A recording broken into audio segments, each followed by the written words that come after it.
to the Hawks Nest live stream show, and you know what time it is here. That's right, draft season is fully upon it. You know I've been immersing myself in this process like never before, enjoying it thoroughly, savoring the 10 picks our Seattle Seahawks are due to have in the next upcoming days when the draft is due to begin. Along with those 4 selections in the first 52 picks, it has been so much fun to turn this over and to go through all the proverbial scenarios and turn around and figure out which is going to be the way our Hawks are going to go. What's the likely way to go? What's the logical approach? What's the smart approach? What's the outside the box approach? We've looked at it from kind of every angle. I've run, I think, 5 mock drafts at this point or so, 4 or 5 mocks. I forget, I lose count. It's been so many. But today, it's not going to be about my mocks or my mind or where I'm coming from. I've definitely shown you guys a lot of that. In fact, I'm going to this Wednesday have a final mock draft before the draft. So there's still one more coming. You better strap in. Tonight, though, this has been a highly requested show for me to do. We did one at the top of the season here before we kind of got things a little more refined down. And now it's a little bit more later in the process. You guys have had the chance to look through many of these prospects as much as, if not more so, than even I have with some of you out there. So you've got a better idea of who you like, where you like them. And so I thought it would be fun today to do a mock draft that's driven by you guys. And I know last time it was a little bit kind of chaotic in how we did this, even though I was running the polls and whatnot. So today what we're going to try to do is add a little bit of a structure to this, while also trying to get to a little bit more closer to the heart of what the community really truly wants here in this draft. And what I mean by that is I only have 4 selections I can post to a poll. I tried to see if there's like a little site I could create or a poll site I could create where we would be able to do something different than this. But unfortunately speaking, it's only I've come back around again until we just got to use the 4 selections that the YouTube platform offers you, silly enough. And so we're going to work around that. And what I mean by that, to give you guys a little example, because I think this will help set this up properly, is we're going to get to each pick and I'm going to present 2 different polls. I'll present a poll of 4 names one side, 4 names on the other side. We're going to take up the totals of that, okay? And if it's really close between 2 guys, we'll run a poll off between the final 2 of those 8 that we distilled down to. If it's a runaway, then we're just going to go with that guy and say that's the community pick because it seems obviously so. I do like a little bit of the secondary one where you might have, for instance, us at the first pick. You may be a guy who's on Tyree Wilson, but then you come to find out that it comes down to Jalen Carter or Kalijah Cansey. And so now you get to kind of make a pick back into this a bit. Much in the way I feel like, I was just thinking about how like a Seahawks draft room or how they might do this, is that this would be a way that I would think logically you might kind of boil this down. You get everybody to go, okay, let's everybody make our kind of initial assessment. Okay, we've agreed on these kind of bottom line parts. I don't want the guys checking out who don't have their guy in the run now. You need to come in and vote. You need to come in to make your voice heard in addition to this so that we can really get the full community voice, even if you're begrudgingly picking between the final 2 options. So we're going to go pretty deep on this today on just really around this community mock. I'm not going to be doing a whole lot of extra show today. We're going to be streaming a ridiculous amount this week. I'm going to stream on Monday, Wednesday, Thursday, Friday, Saturday a couple of times. I believe we got with Brendan, and then Sunday as well, maybe 2 times on that one. I don't know if on Saturday we're doing 2. I'll be doing 2 streams on Friday. Sorry. So we got a lot of live stream content to you. We're going to be doing a lot of interactions with the chat as far as questions and stuff. But tonight's really more about you guys and what you guys want to do with this. Will be really just driving the draft. So I've tried to plan this ahead of advance and doing it, as I said, like that first example of just giving you guys kind of a good clutch of guys to look through here that are all feasible, that are all potential targets of our Seahawks around each of these pick selections.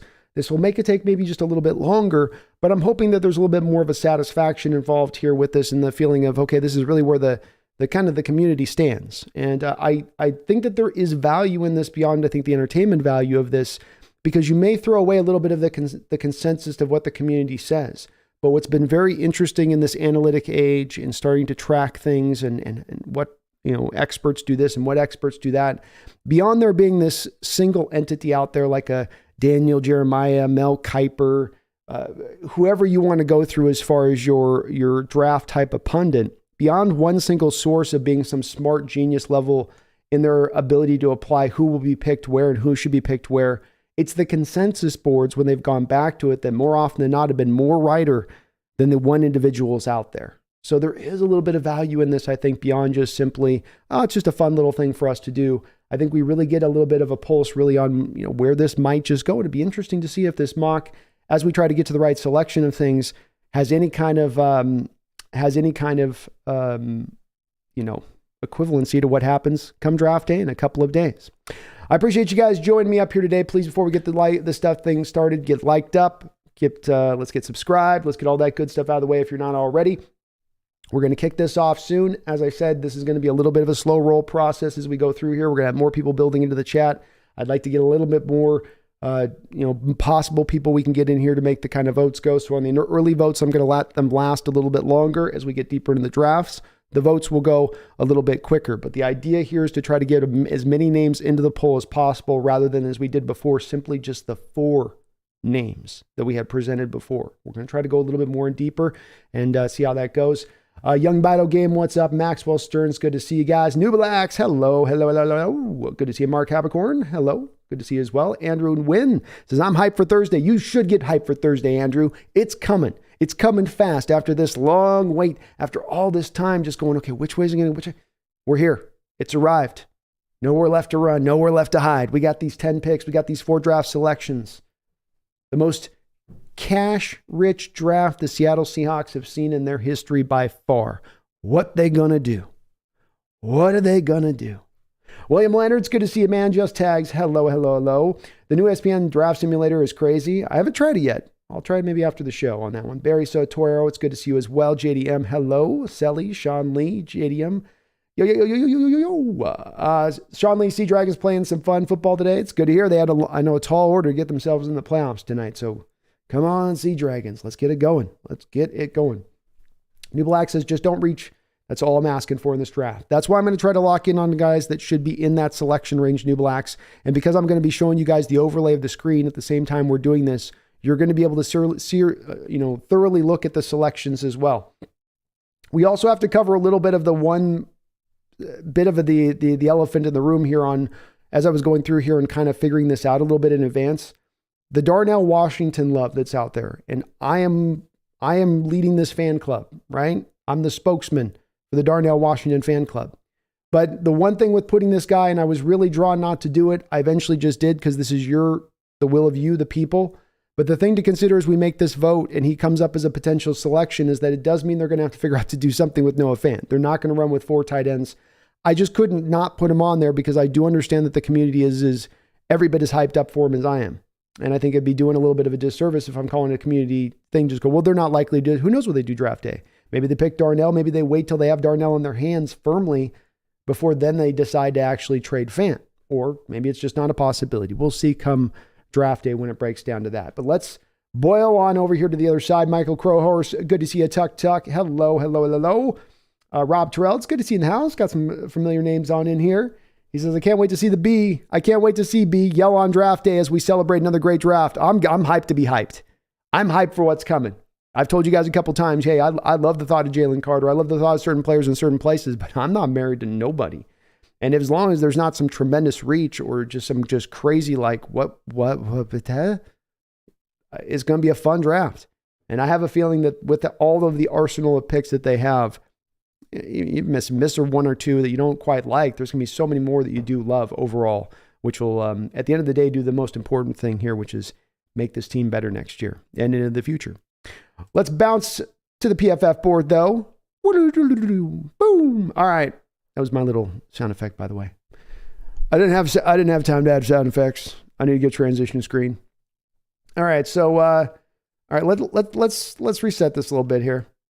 We're going to play this randomly, and here's the thing with this. I thought about trying to manipulate the chart at the top on this one and going with that, but instead what I decided to do, go all public on this one. What I decided to do instead with that is we're going to just let the board play out on this one. I am going to put into the options for a pick at 5 and 20. I'm not doing it for the second round, but at 5 and 20, I am going to put a pick in there for you guys if there's a favoring of trading back. So one of the 8 selections will be to trade back on those picks as well, because I want to see if people are really highly considering that at this point and which way it's going. But let's see how this draft plays out. We're the Seattle Seahawks. We're in the war room all together. What's up? How you doing? Okay, it's a little crowded in here. Okay. Who didn't put on deodorant this morning? Who didn't? Who didn't shower? And no deodorant? You got to double that. Come on, bro. Come on. It's okay. Just open the window. All right, let's go. Let's kick this sucker off. All right. All right, off the top, we're going to have some interesting little turns of the screw here, aren't we? Very interesting turns of the screw. So at the top of the draft, Tyree Wilson goes, Bryce Young goes, CJ Stroud goes, Anthony Richardson goes. This is something that I think could be a very likely scenario to how this plays out. I think this really could. We could be landing at this spot with Jalen Carter, Will Anderson, the 2 creme de la cremes on the board, looking us dead in the eye. What you gonna do, Seattle? So let's, like I said, we're going for a board of 8 here, right? We're gonna go for a board of 8. And what do you mean by a board of 8? That means we're gonna go 2 different polls.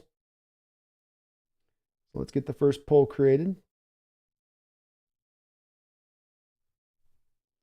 And yes, I do want to add some options. Bear with me, folks. I couldn't do this in advance, so I would have loved to, but you didn't let me. So we have Carter at this point. We've got I'll put Kalijah Cansey in there. Will Anderson, obviously.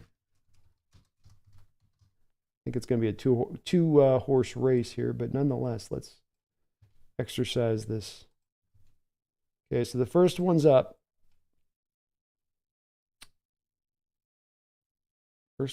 Now the second one, and remember, you can vote in both these 2 polls.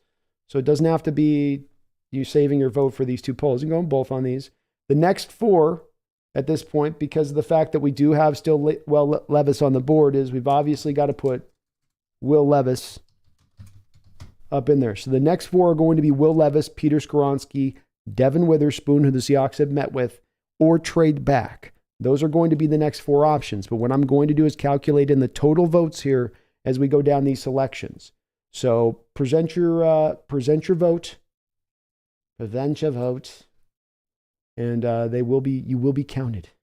You will be heard. You shall be heard into the night loudly. Kevin Mullen, thank you for the $5 donation, Kevin. I hope you're having a good night out there, brother. It's good to see you in the chat. Thank you also for all your donations the other night on the stream there with Brendan. I had a great time. Brendan was a trooper this year coming on the channel and helping me break down all these positional groups. We went deep into the 7th round, UDFA territory. Had a great time with it, but thank you as well for all that. He says, my draft crush is Kalijah Cansey. Trade down and collect extra 2nd and 3rd and get him with the 9th pick. We trading Nwosu for more draft capital? ? Hard to say on that. I think the question on Nwosu or Taylor, you know, if you do go get an edge, who's the one to go? I'm not sure of. I do think one of them would probably be moved at that point. I don't think you're going to run with all 4 of those guys in that manner. So I think it's kind of one or the other, but that's only if you get, Kevin, really a real high-end edge in this draft. If you took McDonald at 20 or found an edge in the early 2nd round, maybe even. It doesn't guarantee in the 2nd round it'd be as much likely as the 1st. But absolutely in the 1st, they're going to be moving one of those 2 guys. For as far as Kalijah Cansey goes, you have a right to have a draft crush on him. It was fun. I've had a little bit of some issues with Chris Sims and some of his breakdowns of edges in this draft and some of his outlook, but it was fun seeing him lock in so solidly on Kalijah Cansey and coming to the same conclusion that I did in watching him. That it feels initially when you watch him such a lazy comp to go to Aaron Donald and say, oh, well, it's Aaron Donald. This is just, that's all this is Aaron Donald. And you go, yeah, it is, but that seems lazy, but you keep coming back to it going, no, but he really looks like that.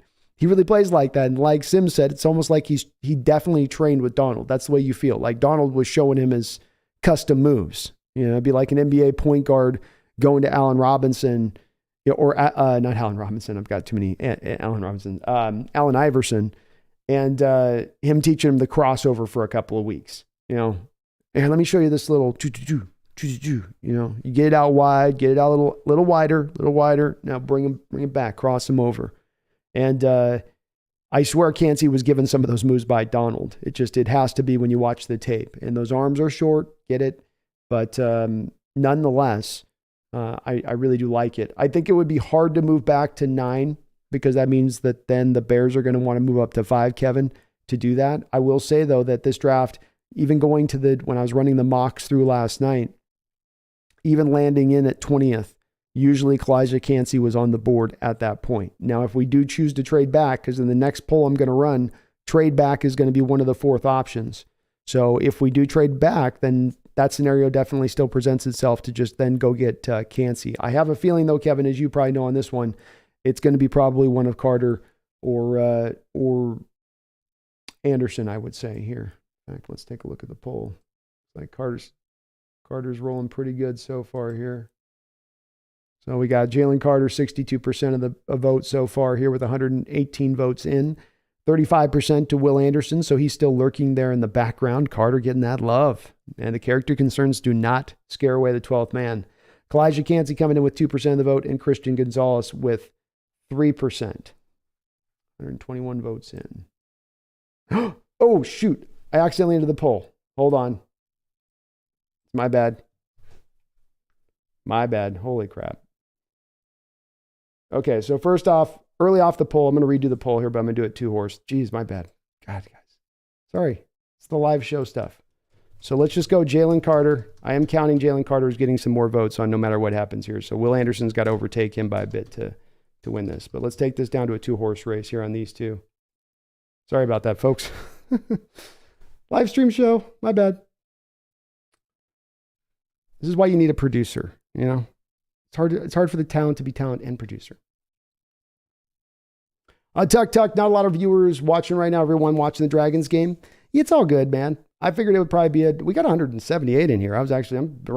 That's pretty good for what I thought we'd probably have with the Dragons game going. So yeah, it's no worries, man. I just want to keep my Sunday shows going, at a consistent time throughout the year as I can. I just don't want to miss them no matter what's kind of going on. So especially this week, I'm locked in this week. I'm ready to go. New Blacks, 1 poll offense, 1 poll defense. We'll just include a lot of different guys from kind of both sides, I think, more than anything else.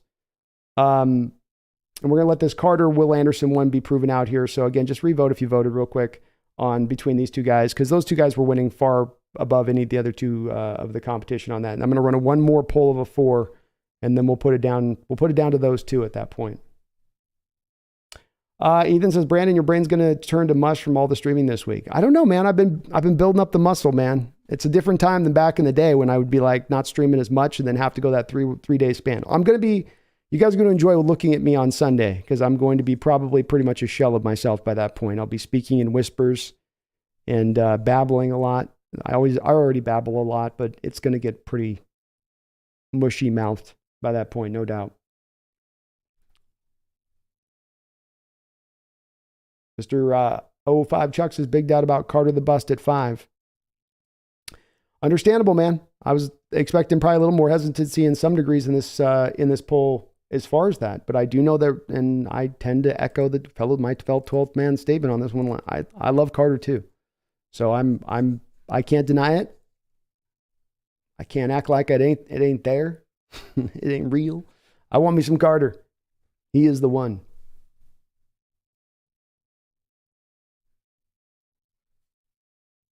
Rob Terrell says, Sea Dragons need 6 points to go to the playoffs, I believe. A mere 6. It's nothing. Wow, they came into it needing a lot. Rudy Voller says, trade Fant and sign Puna or Frank Clark. I'd like to see that, Rudy. That's kind of really the nice thing with the Fant thing, and it opens the door for Darnell Washington. You free up the money now that not only frees you up enough money to get you to functional Cap City, but now you can also get another player. I love it.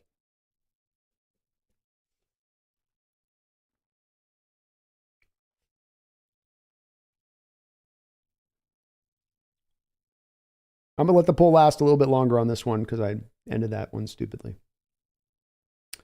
Tuck says, Josh Gordon is so damn good. It's a shame he's not in the league. Well said, Tuck. Agreed. I accidentally ended the poll on that one, the first one. Keep the other one up for a second, though. It's going to be kind of the whole show today is just around the mock draft from you guys. That's really where the effort's going to be on this one. Is it Will Anderson or Jalen Carter here? Again, Jalen Carter's jumping out to a lead.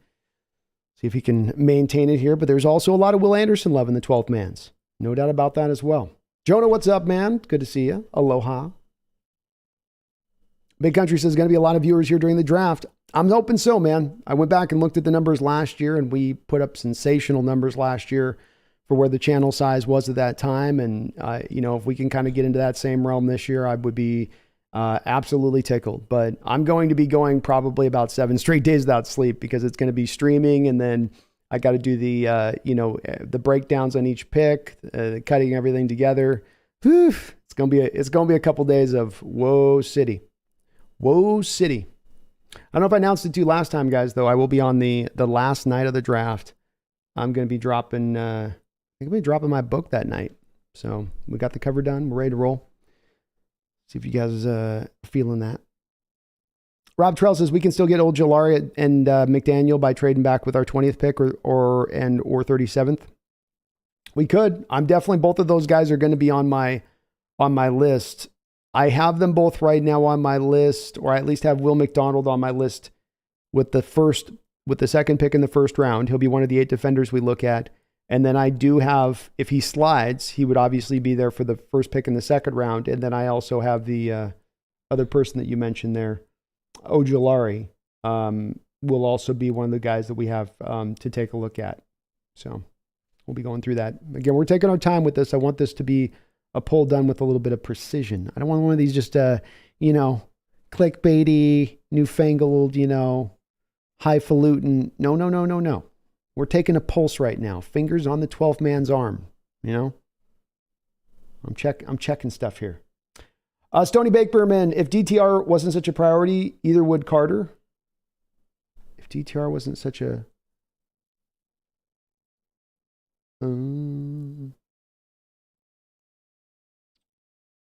If DTR wasn't such a priority, either would Carter. Not sure what you mean on that, Stony. Sorry, man. Roy Furluck, how you doing, man? Good to see you in the chat. Roy Furluck says too much depth at edge to go Will in the first. Fantastic point. Roy making his case to you folks. Looking at Anderson here, you can look at getting an edge later on. And they would all the way through into the depths of the third, fourth round, you could still find some edges. Maybe you don't have to jump on that here. Maybe that's a little bit more too why the 12th man here early on is leaning a little bit more towards Jalen Carter in this.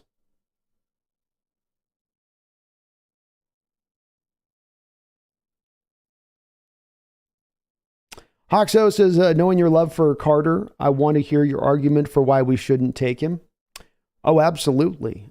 You first and foremost, you should never take a player in the top 10 that you have concerns or worries with as far as their character standpoint goes. Any guy that you draft in the top 10 should always have silver bullet-like credit of a background check when they're coming into the pros. They don't need to be the captain of the team, but they need to be the good soldier that's kept their beak clean and not done anything, shady. Otherwise, they don't kind of deserve to be in that area of things. I could almost, in a lot of ways, say that's just a bar none argument from it. I don't have I don't have as much the strong argument to be made with as far as on the field and the lazy stuff goes. I made a real, I think, strong point that I have yet to see anybody of the lazy camp even really address in my chat. I'm not throwing shade at those guys that feel that way, but I brought up a couple points that I've yet to hear anybody really come at that's to explain it. And that is the guy on the very first play of the first game of the year sprains his foot, keeps trying to play on it, eventually has to sit a couple games because it's so bad.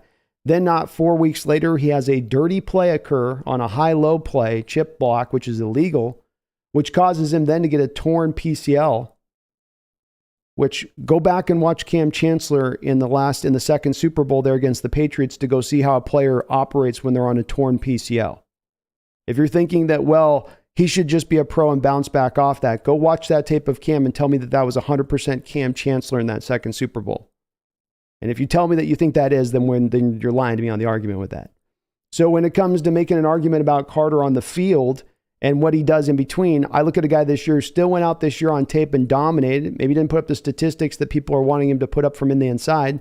Some of that is, of course, the Georgia scheme and what they asked those defensive linemen to do. Some of that is the double teams that he dealt with. Some of that was the fact that he was in on that heavy rotational basis. Why? Because he was nursing a multitude of injuries that would have probably put a lot of other players down on the bench and rested themselves, especially when they understood that their draft stock was a certain. This is the one thing I don't get with the lazy stuff, and I see a little bit of it presented in the chat from some folks on this. This is the one thing. Just refute what that is. From your concern of it, if he was so lazy last year and that's what he was supposed to do was be so much better, he's fighting through those injuries all year. He never at any point shuts it down for a 6-7 week period, which means he never gets to a place of actually fully recovering from the injury. So it ends up probably taking into the offseason to recover. And I'm not pulling this out of my behind. If you listen to players talk about these type of injuries, they will often tell you, man, I was never 100% that year. I could just never get quite right. I needed to just get into the offseason and let the thing rest before it could actually get better. And the only way on some of those injuries for them to recover is by rest, is not going out there and training hard for your next combine experience, but to let the knee actually heal up and fully recover. That to me is more of an explanation, I would say, than an excuse on Carter. But when it comes to the off the field stuff and say making that argument on a Hawk, so yes, I think that it is a reasonable argument to be made.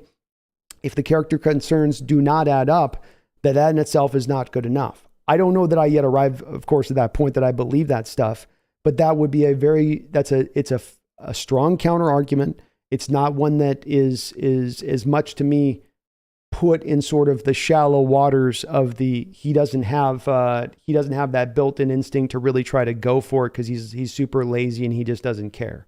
That's the one that I take a little bit more of. I don't have that counter argument to be made with it. I really don't. Maybe he need to get some of his conditioning better. That stuff needs to improve. That doesn't mean he's lazy. And if a guy's got injuries like he had last year, it's going to be hard to go out there and be 100% all the time and just running it full steam and just bounce right back off those injuries. Oh, okay. I saw one of the toughest men that's ever put on a Seahawks jersey in the form of Bam Bam Cam try to just go out there and tough through that injury. And he didn't do too well with it. So why do we expect differently from Jalen Carter then in that respect? And if we're going to put that then on them, or do we go back then and blame Cam for the Super Bowl loss? Hey, the 10 points in the fourth quarter you gave up to Tom Brady that allowed that drive. That's on you now, Cam, because you didn't play well enough for that torn PCL. I mean, really, we've got to come back to questioning Cam. It might be a matter of conditioning, really, if you really want to get to it. It just starts to get that. That's where I don't have the strong argument to be made with that, Hawkso. But yes, 100% on the character and stuff. If the background doesn't add up, it completely makes a lot of sense. John Stillwell, thank you for the $50 donation. John, I appreciate you very much. I'm going to acknowledge your dono here real quick. Let's go ahead and take a look at the poll real quick here. We've got 168 votes in. Again, Jalen Carter kind of dominating Will Anderson on this. I'm going to put a wrap to this first poll fully now because Carter's gotten both on both. We've had probably 250 votes in on this poll. Let's finish this one off. We're going to come back now with the second run poll here, which is the next four players. So this is going to consist of Will Levis, who is our final quarterback that is on the board. We're going to go with Peter Skoronski, the best quote unquote interior lineman here that would be maybe viable. A little early for him, but let's just see where the chat's at. Now we're going to take whoever is the winner of this one. We're going to place them up against Jalen Carter. That will be our final. We'll do a 5-minute run on whoever wins this one. Bam. So that's up. So, Will Levis, Peter Skoronski, Devin Witherspoon trade back. Whoever wins this one goes up against Jalen Carter on a quick flash 5-minute poll, and that will be what we determine as the first choice here. So we'll go a little bit kind of quicker on this. And Mark Sanchez or John Stillwell, sorry about the slow acknowledging of your dono here, but thank you so much. I got on a little bit of a tangent there on Hawkso question. John with a $50 donation. And Mr. Stillwell, thank you for all of your support here to Hawks Nest. I really do appreciate it. You are very, very kind in here always. And your support is amazing, my man. He says, hi, Brandon. Can you remember the last time the top 10 was in doubt this close to the draft? No. We were by this point last year. I mean, we were pretty much like by this point last year, almost certain that it was going to be Cross as the guy that we were going to land on. It seemed to be a bit of, is it Cross? Will we go with Stingley? There was a little bit of a wonder on that. And that was all the way down to pick 9. This year, we still don't really know for sure who even the number 1 overall guy is going to be. It completely is, it's completely in a place right now of being uncertain. And no, I can't remember a last draft where there was this much upheaval and weirdness. Could see 4 quarterbacks go taken in the first 4 picks. I think that it all is a very strong indicator, John, of the fact that this is just not a tremendously strong draft. And especially at the top, it doesn't have necessarily the easy to see difference makers as you might have in other drafts. And that makes it harder for these teams to kind of lock in on certain guys. But it's going to make it funner, John, come draft day, because there's going to be that much drama and that many more, I think, twists and turns when it comes down to what happens and how stuff happens and what goes down. I think it'll make this a lot more funner because of that. So it makes it more exciting. And there still are really good players in this draft. It's just that there's not those true blue guys where you know what you're getting. You feel great about what you're getting. There are just question marks on all of the guys kind of at the top, even the quarterbacks, really. Everyone's got something to them at the end of the day. John, thank you so much, though, for the $50 donation. I really do appreciate it, man. All your support. Paul Third with a $2 donation. Thank you, Paul. I appreciate it as well. My box going good here. He says $5. Sorry. Thank you for the $2 donation, Paul, if I can read right here. It says Anderson at 5, Cansey at 20, Breezy at 37, and Laporta at 52. I wouldn't be mad at it, Paul. I wouldn't be mad at it at all. I think all of those guys are going to be good to potentially great pros. And if in your first 4 picks, you're getting between that lane of items, and I do think that there's really, on all of those guys, the floor is there with them. If Cansey doesn't, I don't think Cansey turns into Donald, but even if he doesn't go supreme, into that all-pro kind of range or Pro Bowl range, he's still going to be a very good inside presence as far as just kind of a game record there inside. And Breesy's still got a lot of that upper end potential to him, and I think Laporta's right there is maybe the 3rd best tight end in this entire draft that you'd be getting in the late 2nd round. So all of those picks would be outstanding, Paul. I would have no issue with any of those whatsoever. I'd be very happy. I'd be a happy man on that if it goes that way. That would be a solid draft. We've got, let's take a look at the poll here real quick. Ooh, we're going to have a very interesting trade situation coming up here, it looks like. Trade Back is running the day right now with 55% of the vote. Devon Witherspoon coming in with 28%. Skoronski in 3rd with 11%, and nobody's loving that Will Levis out there. Will Levis can't get no love in Seahawks Nation. Seahawks Nation is a big out on the hangman. That's actually, wait, that's Jared Kelnick. What am I saying here? Oh, shoot. Oh, did somebody just gift some subs? Oh, my goodness. Oh, John Stillwell, thank you for gifting out the 10 subs out there. So John dropped a big dono and is also dropping some gifted subs out in the chat. And if you're one of the lucky ones that gets that is gifted that sub, please do go to your community marker and check under that, because I did drop my draft guide there about a week ago. So if you're looking for a draft guide that you can use with you now as you go through this draft and read up on kind of my thoughts right there as it's going on through the draft, you got well over 250 names in that draft guide there to go through. And yeah, I'm going to be trying to kind of update it as well right before draft day. So it might even expand a little bit more here just before the draft. So Johns, thank you for gifting those subs out there, man. And if you are one of those lucky few that got the gifted sub, please do take a look at that. Do check out that community post, because I'm going to be adding to it here very soon as well. That's where I put the member benefits at. John, you're awesome, man. Can't believe it. Hell yes. Hell yes.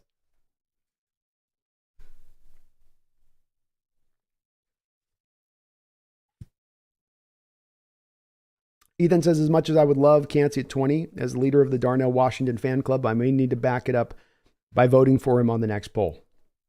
Indeed, Darnell's going to be up there in the next one.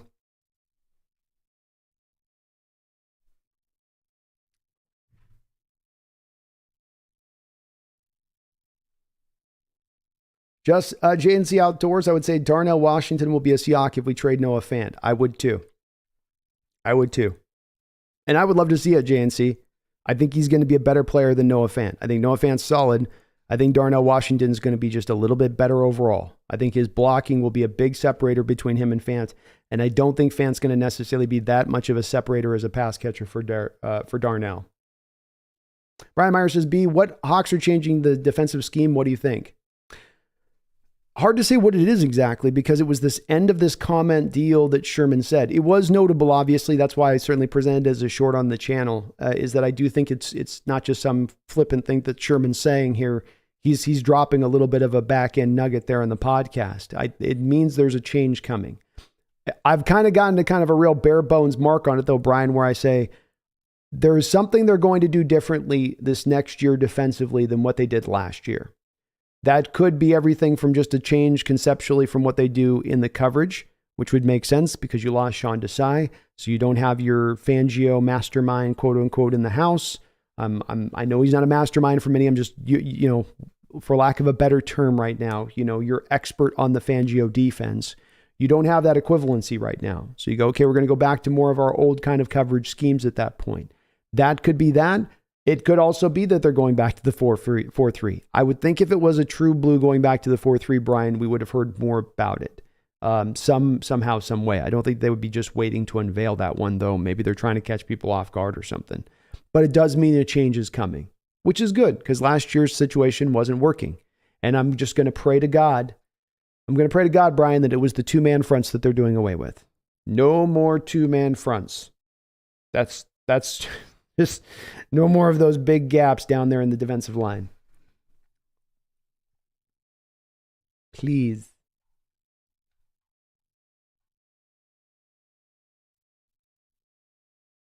Poll's still rolling here. We've got this 8 minutes deep on the poll. We'll go 10 minutes, and then I'm going to check on it here. 145 votes in. Mark says, Cadigan says, at this point, I'm sold on Anderson and Carter, but I would take Anderson and trade the 20th and another third to grab Kolawanga. Can't see also.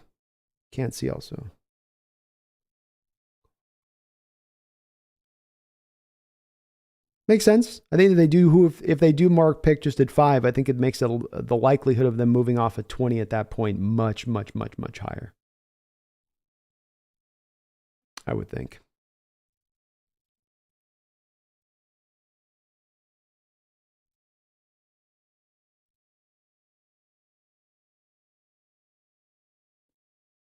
Yeah, Tuck, One Who Waits, Chad Hart, Chicken God, Unrud, Tyler Muir, Uproar, and Steve Looking for Silver was gifted a membership by John Stillwell, along with Max and Randall McDaniel. Hey, there you go, Randall. Nice, John Stillwell showing a little love out there. So thank you again to John for all of those gifting those memberships. And you folks do please take a look at your community board there, as I've got my draft guide in there, about 45,000 words on this draft. Jennifer Cologne says, we need the talent to put a scare in the opponent. Jalen Carter has it. Undeniably. Well put, Jennifer. Absolutely wonderfully put. And I agree to the nth degree. This is why I landed that pick as well. This is why this is where I've said this is why I'm here, is that I want a difference maker on this defense. We need more of those, and especially we need more of those along the defensive line.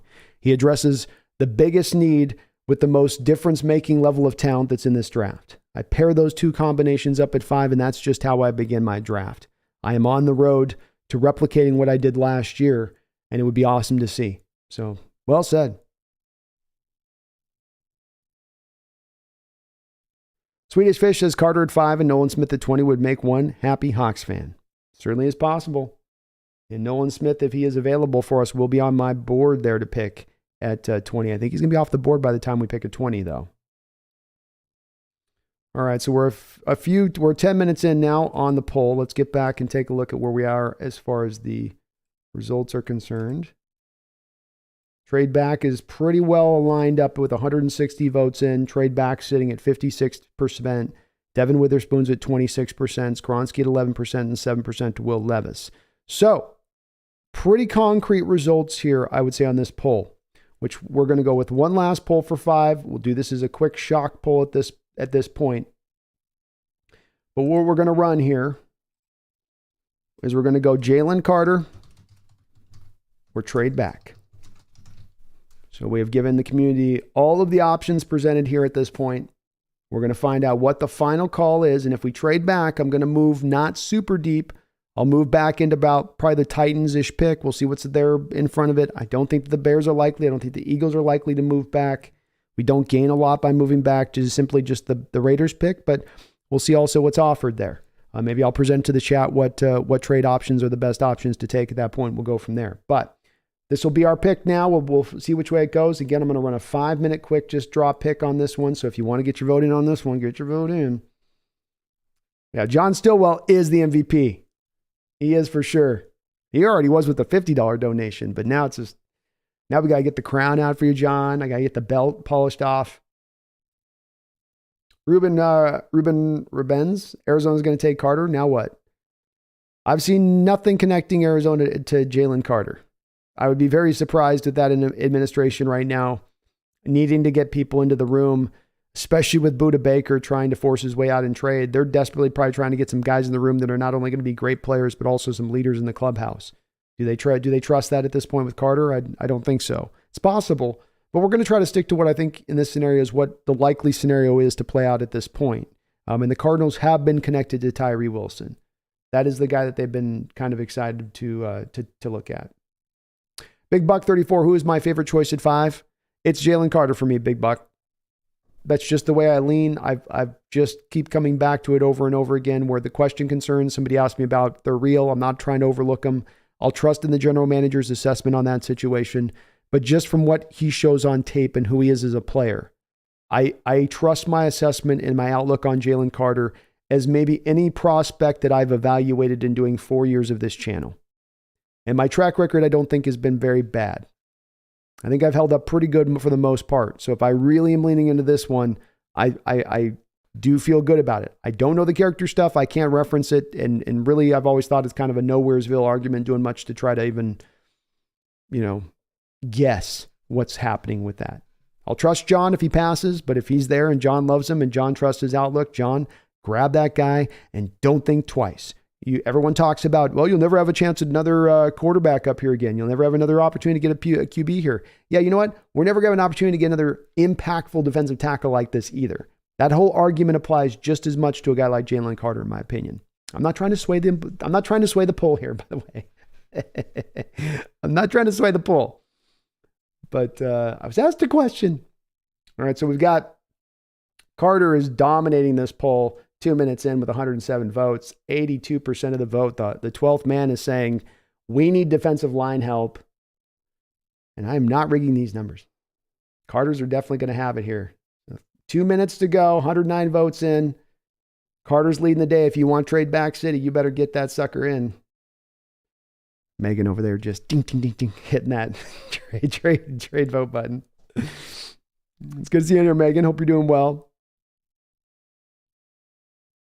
Skylar Thomas says, yeah, presenting a convincing argument claiming Bam Bam Cam was at all a lazy player would be a near impossible sell to any jury of one's peers.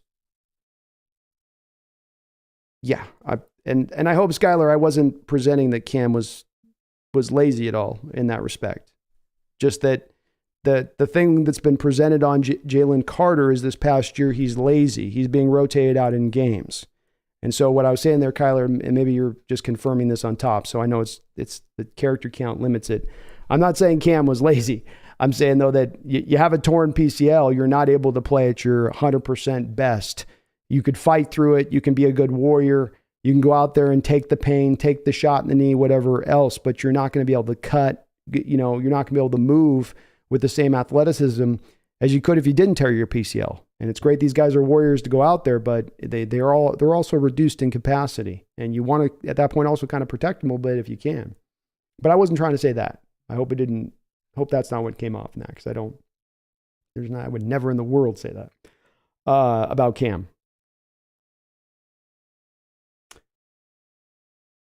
I was pretty pumped for Malik too. I was worried draft day big time with him, just because the interview process with him, you heard, was really as much anything just horrible on top of the character stuff.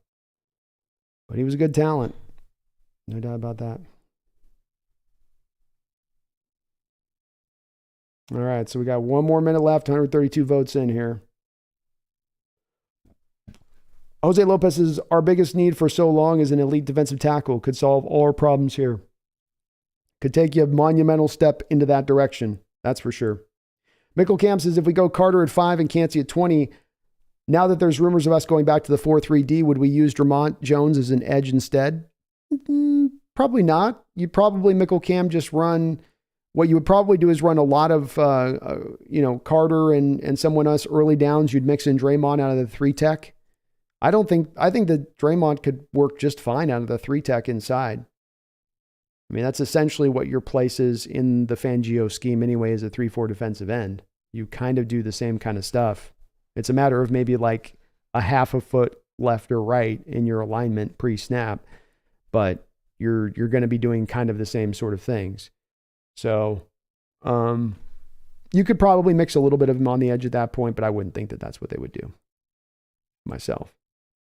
All right, we got 5 minutes here. Last few votes coming in, and they're coming in fast and furious. I'm telling you, 141 votes in here. Carter, I think, has won the day. I don't think that the trade back folks are going to win this one. 84% are in Jalen Carter with 143 votes in the kitty. 16% of the votes to trade back. So for the trade back folks, for the folks that are anti-Carter, I'm very sorry to say that you're just not going to win out on this one, unfortunately speaking. So let's come back over to our board here. Let's take Jalen Carter. Let's see how this now flows to the next. I like your pick, folks. I like where your mind's at. So we do have Kalijah Cansey here now still on the board at this point. So let's run the next poll. First poll is going to be, we've got 8 names that I've picked here. We'll see if there's anybody that wants to potentially add somebody else that I didn't. I'm going to go with Kalijah Cansey, Myles Murphy, Will McDonald will be on this one. We will go ahead and put Darnell Washington on this one. I think we got to put Breezy here. I don't think I got Breezy here. Nope, we got Brian Breezy, so we'll get him in there as well. And then I am driven to put John Michael Schmitz, but I'm not sure on that one, so I'm thinking that one through. Let's get the first poll up.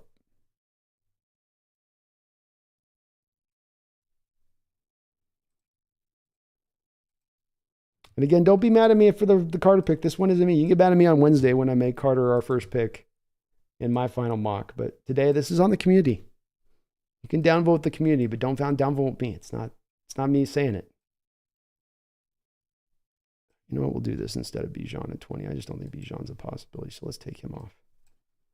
Let's go with John Michael Schmitz. John Michael Schmitz, yeah.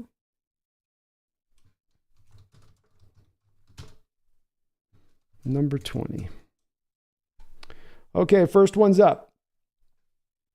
First one is up. John Michael Schmitz, Kalijah Cansey, Myles Murphy, Will McDonald at number 20. The next one is going to be Darnell Washington, Jordan Addison / Quentin Johnson, Brian Breezy, or the 8th option, which will be trade back. We're going to run this as I'm going to give you guys let's give it 10 minutes on this. Let's see how it goes with if it's close. We'll give it a little bit longer, a little bit shorter if it's more divided apart. But we're going to stick for that right now. That's one where I'm going to go with. Sean Lee says Levis is too old. He's an old man. That beard there, that mustache, that's actually gray. It's not blonde. I'm telling you. Upo. Oh, shoot. Upo, sorry, I lost your dono here. Hold on, Upo. Sorry, man. A little late acknowledging. My bad. Upo with a $10 donation. Thank you for that. I do appreciate you, man. He says, here's an example of lazy Carter showing up to his pro day overweight and not finishing the drills he said he would run. Unless you want to pick nits and say that wasn't lazy, just unmotivated. No, I mean, it's definitely an example of, I guess, laziness on that as far as his training goes. I feel like I've been pretty consistent in this, though, too, Upo, so I don't think I'm being hypocritical in this realm in the way that I looked at it, and this is just my personal opinion of it. As I said on the front side of this, Upo, when somebody asked me at the top, I was asked probably a half hour ago, make me an argument for why you wouldn't draft Carter. Well, I think the character concerns would be why. When it comes to the unmotivated or the lazy Carter aspect of it, then you've got to show me that on tape. If you're going to say, well, he didn't go up and he didn't show up to do this thing where he was going to be in his underwear running around doing drills and he didn't show me as well an effort in that as I'd like to see. Well, that's a job interview for me. I would have liked to have seen it. I would have liked to have seen it too. But was it necessary for me in my evaluation of Jalen Carter? Did I have questions from walking away the tape in regards to his effort level, his dominance level, or what he's bringing to a football field? And my answer to that is no. My other thing with it is that, again, not to make it sounds like maybe I'm making an excuse here, but I think that it's a pretty understandable, it's a pretty understandable explanation. You have a 21-year-old kid that's involved in this accident where he sees one of his best friends die. Then he's got a 2-month process that breaks down where he's got the law hanging over him. He's got the situations breaking wrong for him. Just as he's going to the combine, he's got a warrant for his arrest. People are making all these questions about his character. Should he answer the bell? Should he stand tall against that? Should he be there, down there just in the cellar doing, push-ups and working as hard as he could at that point? Yes, he should. But is that enough for me to now negate everything that I've seen from him on the film and what I know about him as a football player? No, it's not. And when it comes to the motivated, unlazy, or whatever we want to call it on that stuff then needs to show up on the tape for me, Upo. That's just my only process on it is, okay, you can sign me up for the lazy stuff, but I didn't need him running a 40 to know that Jalen Carter is going to be at least sub-dominant player from the defensive tackle position in the NFL. Some players, I need a combine. Some players, I need to see a workout. And I say that's really for Upo, in my opinion, it's the multitudes, right? If there's 400 guys in this draft, 390 of them am I going to probably want to see their drill work as well. But when it comes to Jalen Carter, or when it comes to Will Anderson, or when it comes to Brian Branch, or when it comes to Bijan Robinson, these are guys that I can go to the tape on and I trust what I'm seeing in the tape. And then at the end of the day, I think sometimes what happens in this evaluation process is we get too lost, we get too caught up in this, in the running in the tights and the drill work and there's whispers of this and that. And we get so far away from the tape that we get lost in the forest despite the trees, when really it should be that tape that is the driving force. And all of this other stuff should be secondary. All of this stuff should be working in addition to that tape as far as really driving home, what your evaluation is on the player. But I do understand, Upo, I'm a little bit different in my outlook on this from others in that respect of things. And I can appreciate that. It will be a controversial pick and it will be a loved pick within the fan base if it is the one that's made on the fit. Thank you, though, for the donation. I do appreciate you. Mason Wood with a $5 dono. Appreciate you too, Mason. Thanks for the donation. He says, Will Anderson. Will Anderson did not quite make it in our poll here today. So we presented him out there and he went head to head against Jalen Carter, but could not, unfortunately, win out. I think that he is a possible pick for us if we're selecting. I think as well right now, it looks like if we're making maybe a bit of a guess here with where this might be looking to go, you've got Bryce Young going number 1. And we might very well see as the 2-3 selections, if they can't trade back, it may be a Tyree Wilson, Will Anderson, and then you get to Anthony Richardson, then presenting Seattle with both a pick of Anderson and Carter. And we will learn if that is the pick at that point. I'll tell you this for those folks that are pro Anderson over Carter. If we do land at the pick where it is between Anderson and Carter, and Schneider has that choice of taking that really safe edge that he knows is going to be a really outstanding player, or he then goes with Carter instead, that should really, like screaming from the top of the rooftops to you, scream to you that the background stuff passed the mustard, that stuff has been a little bit maybe overstated at that point if he does make the Carter pick there with Anderson still on the board. It is what it is. It says fan is gone. Writing is on the wall with the caps itch. I love your username. Worked greatly in tandem with exactly what you wrote in the comment. It is what it is. Nagasa says, don't think Sherman saying a few words means anything. Maybe not. He does know guys in that locker room. He is speaking to them. So Jose says Carter might not have a great rookie season, but he'll probably be more prepared in his and motivated in his second. Maybe. We'll see on that. It's possible. Jack says, I'm hearing Carter's off their board B. I was told to expect 3 names, Anderson, Wilson, and Witherspoon. It's possible, Jack. It's possible. We'll see. I'll be okay with it if it's not Carter. So as much as I am being a proponent for Carter, I'm not saying it's Carter or bust. I can be open to them going other directions with it, but, that's just my preference. Riverside says, we ain't going back to a 4-3, but I do see a lot of hybrid stuff going on. Yeah, I don't think that's so either. I think it's just probably more coverages, I guess. Something's going back, I would think.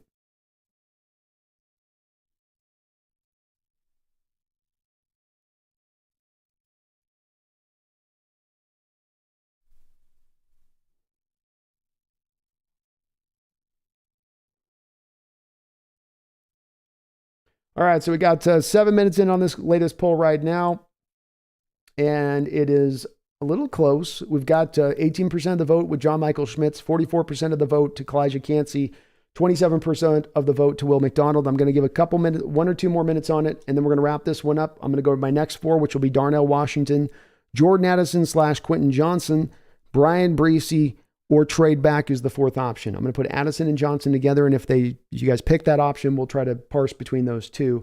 But that will be the next 4 stack in about, give it about 60 seconds left on this current poll.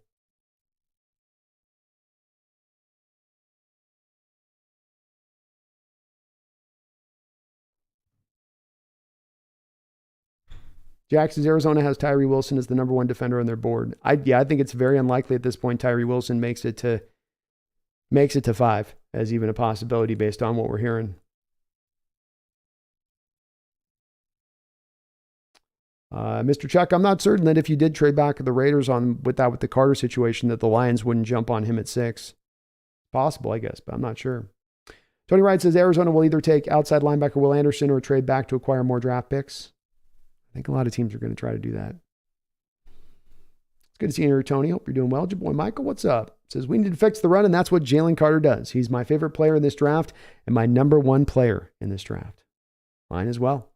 Evan Berg says, last year's defense was terrible. We need to get them boys some churros. They just couldn't get it done. All right, let's wrap this poll up here. We're going to finish it up. It looks like Kalijah Cansey, at the end of the day, like he ended up pulling the day through here with 44% of the votes with 177 votes in. He was the winner up in this matchup. So Kalijah's our first winner in the first gate. Let's pump out the next one. I think I know who's going to win this one, though, at the end of the day. I think Darnell Washington is going to carry the day on this one. We'll see, though. We'll see. So we'll go Darnell Washington.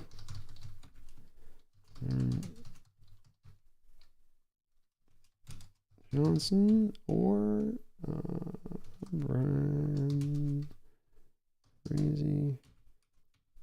Trade back. Like I said, folks, this is going to take a little bit of time. I know some folks are kind of maybe chomping the bit, but I do want this to get in as many votes as we can on these. I'm trying to get kind of as much interaction in with the fan base as we can on this to get as many total poll results as we can to try to get this as kind of close to accuracy as we can from what the 12s are thinking here. Addicted Ox says, Brandon, go ahead and sway. I'm going to. I'm definitely going to. And yeah, Jack, I think he's right that Wilson's definitely going. It seems like he's going to either Arizona or Houston. Feels like Arizona's going to probably pounce if Houston passes. Dabney says, wait, who was the 4th pick? The 4th pick was Anthony Richardson. Dabney. Roy says 250 people, 61 likes. Like the stream? Yes, too. Please, folks, if you do like what you're listening to, do me a favor and hit that like button today. Megan, you're not disloyal if you don't want Carter. Kyle, met Beast Mode and Bruce Irvin last week, and they are both funny guys. We did get an answer from Irvin. The crowd asked Irvin if he was done and retiring, and he said he wasn't done. And if Seattle calls, he will be back. Ooh, Kyle breaking some inside information there on Bruce Irvin. It's wonderful to hear he's ready in the ranks. So hopefully stay in shape, Bruce. Keep lifting the weights. Keep pumping it out up there. Keep going. You know what I mean? Just in case. You never know what will happen. It's good to have those guys as de facto roster guys. We saw him get off the couch last year and not look bad there. Tired Canadian says, if Anderson and Carter are there at 5, I'd see what Detroit will give to come up, and I'd do that all the way back as far as I could until one of them were gone, and then I'd take the other and be very happy. There we go, Tired. I love it, man. Just do a little incremental trade backs bit by bit, keeping one of your guys in their sights. That'd be a wonderful way to go with it, for sure. It's possible they could do that, man. Definitely possible. I mean, if you're at 5 and you got both Anderson and Carter, to your point on that, Tired Canadian, and you have Will Levis on the board, and then you have the Raiders liking Levis, so they trade up to Levis at 5, throw you a second-round pick. Lions take Carter, you get Anderson then at 7, and you picked up the extra second-round pick. Not bad if you could pull it off. Not bad at all. New Black says, what about the reports about him in the weight room and conditioning? Again, I do understand those reports and acknowledge that they are out there, New Blacks. And their reports, they're eventually, again, with these New Blacks, they're not reports with names attached. It's not a coach. Hey, this coach such and such said this about Jalen Carter. It's reports, unspecified sources, anonymous sources. Reports are heard. Things are whispered. The winds are saying. I don't always put a lot to people that don't want to put their name to a quote and just kind of blindly put it up, especially in this season of draft, cloak and dagger that occurs. With that being said, let me just for the sake of argument acknowledge that it is the truth, that somehow in the weight room and conditioning, that has been a problem up until this point. It is an issue to deal with. Is it an issue to remove him from my draft board? Is it an issue to negate the film? As I said, again, there's certain players that you might need a little bit of that knowledge to know that they're in the weight room doing it. There's also guys that just come into the sport that are freakish talents, and God's gifted them with a certain level of abilities that normal human beings are not gifted with. Now they still need to work. They still need to do. It's not anything to pass over and say you don't need to fix that part of him. But is it fixable? Can I work on a guy's conditioning issues? Is it set for certain that a 21-year-old kid who struggles with conditioning issues won't get that figured out along the way as he becomes a pro and becomes a more of an adult? I tend to think so. I tend to like to think my coaching staff can motivate that guy to get there and that he's not just a broken part that you just can't figure out in that respect of things. I would hope in an organization like this, which is so good about motivating players and getting them to play their best, an organization that's not been beset by players who've had conditioning issues, that you would be able to get around that.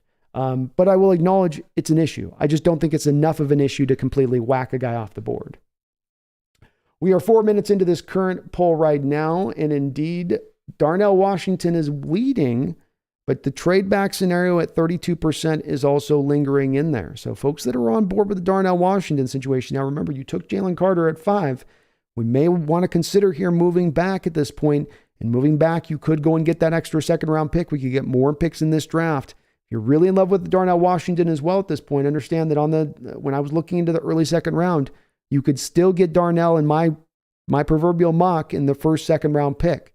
So you may be able to go on this a different route if you're considering going with Darnell. I'm not going to skew the results and tell you what to do on it, but he is available probably. I'm just your advisor. All I'm doing is I'm your advisor here. All right.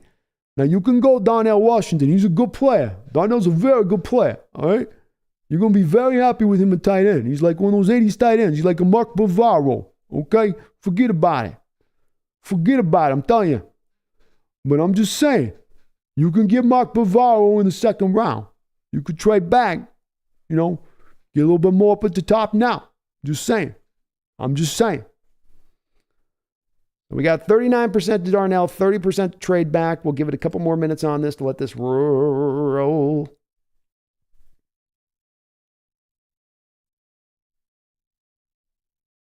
Skylar Thomas says, yes, B-Dog. That was my attempt of us agreeing about your comparisons. Spot on as usual, brother man. Thank you, Skylar. Appreciate you. And sometimes I got to kind of dissemble because I know that freaking font limit thing where they don't let you say fully out what you can say. So it's like hard to communicate in there for you guys. I wish they'd let me expand that up for folks. Mark, thank you for mentioning that. Please do hit that like button and sub up if you're not subbed up. Would love you for doing so. I appreciate it. Yeah, it says 84% smart people.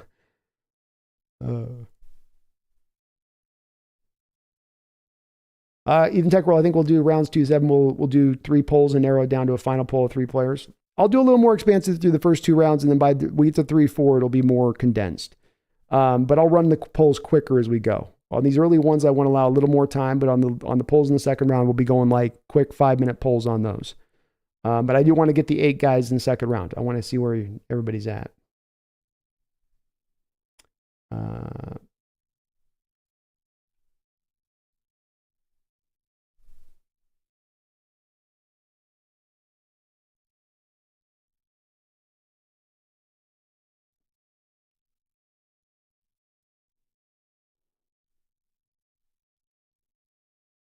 Yeah, so I've got, so Miles Murphy didn't win out, so we had Cansey on the first thing there. So this is who we're going to go with, Cansey. 1 more minute left on this poll, 148 votes in, 38% for Darnell. If I don't see a swift movement in 30 seconds here, we're going to go with Darnell. Darnell is going to go up against Cansey. We'll go with the quick 5-minute poll on that. I'm going to give you guys 30 seconds. Looks like Darnell's got a good enough lead here with a good 8% lead, 150 votes in the kitty. Let's go ahead and just count it on that. Let's end that poll. So here we go.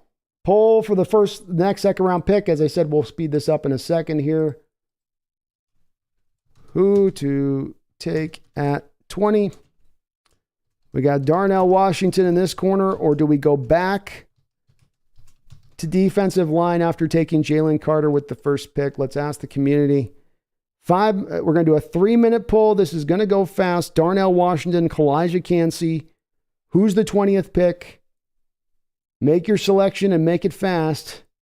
Does the 12th man want to go back to the defensive line here in the first round with Carter? Do you want to balance it off offensively? Darnell Washington has almost as much love in the 12s and me doing this show on a double weekly basis as anybody, including Jalen Carter in this draft. But Kalijah Cansey, undeniable. We've had nightmares constantly with Aaron Donald for years, a decade, to get a player like that now, to pair a player like that now with Jalen Carter, and to have rebuilt your defensive line seemingly with just those 2 picks. And we're not talking about now the centerpiece of this offseason on the defensive line being Draymond Jones. He's kind of an entree. He's an entree to the main course, which would be Cansey and Carter if you want to go that direction. And again, as I said with Washington, I do think he's going to be available in the second round. So if you want to jump here and feel like you just got to get him. You're not going to get Cansey in that second round, though. You're not pulling that off. So 2 minutes. 2 minutes to go. R. Sanchez has been celebrating 6 long months as a Ring of Honor member. I thank you for that, Sanchez. He says, bro, Sea Dragons made the playoffs. Let's go, Sea Dragons. Hell yeah. That away, Danucci. Gordon, what do you say? That away? Definitely feels like the fans are really interested. It's great to see. That was a hard in for them. Jonas says, watch my man Cross shut down Tyree Wilson every game next year if the Cardinals choose him. That'd be a very Cardinal-like thing to have happen with one of their draft picks. For sure. Dottie Pearson, how you doing, man? It's good to see you in the chat. Hope you're doing well.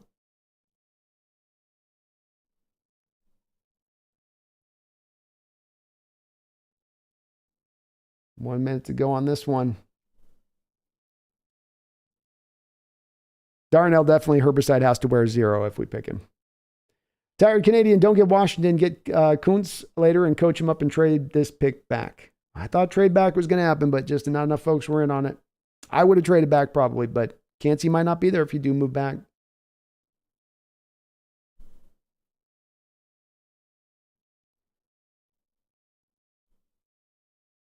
Theron says drafting Darnell means you need to have a trade partner for Noah Fant. Do we have that? Even if you have to give him away at the 5th, 6th, 7th round area, you could find a trade partner at that point, Theron.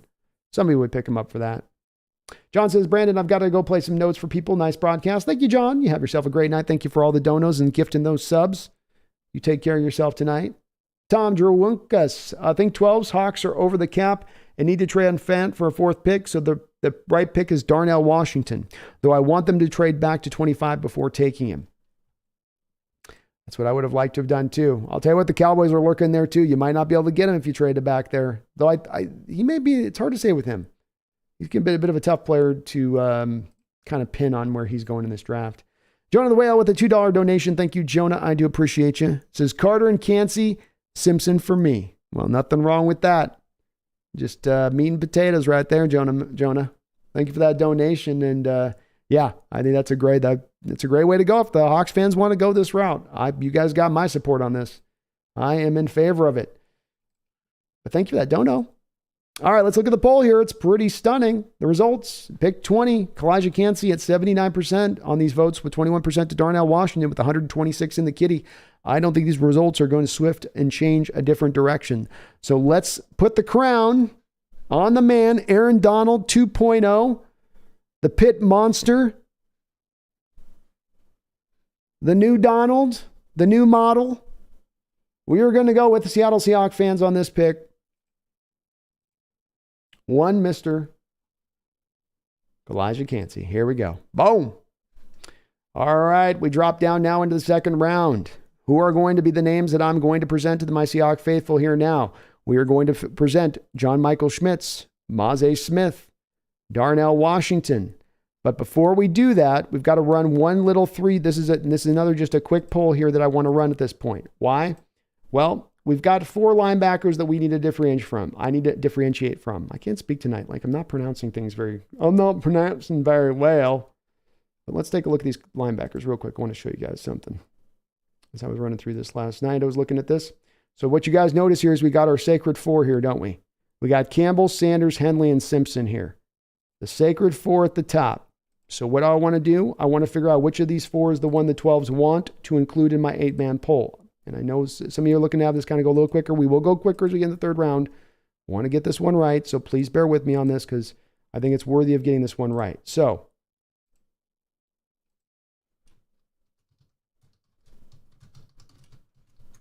we're going to go Jack Campbell, Dan Henley, Trenton Simpson, and no, dang it, ignore that poll. Live viewers, jeez Louise. Okay.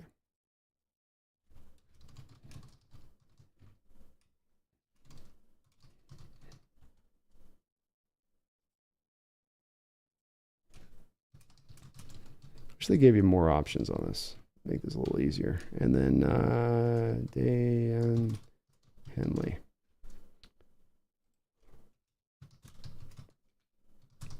So, what we're going to do here is we're going to ask the community which of these 4 linebackers. This is going to be another just quick poll, like 2-3 minute poll here.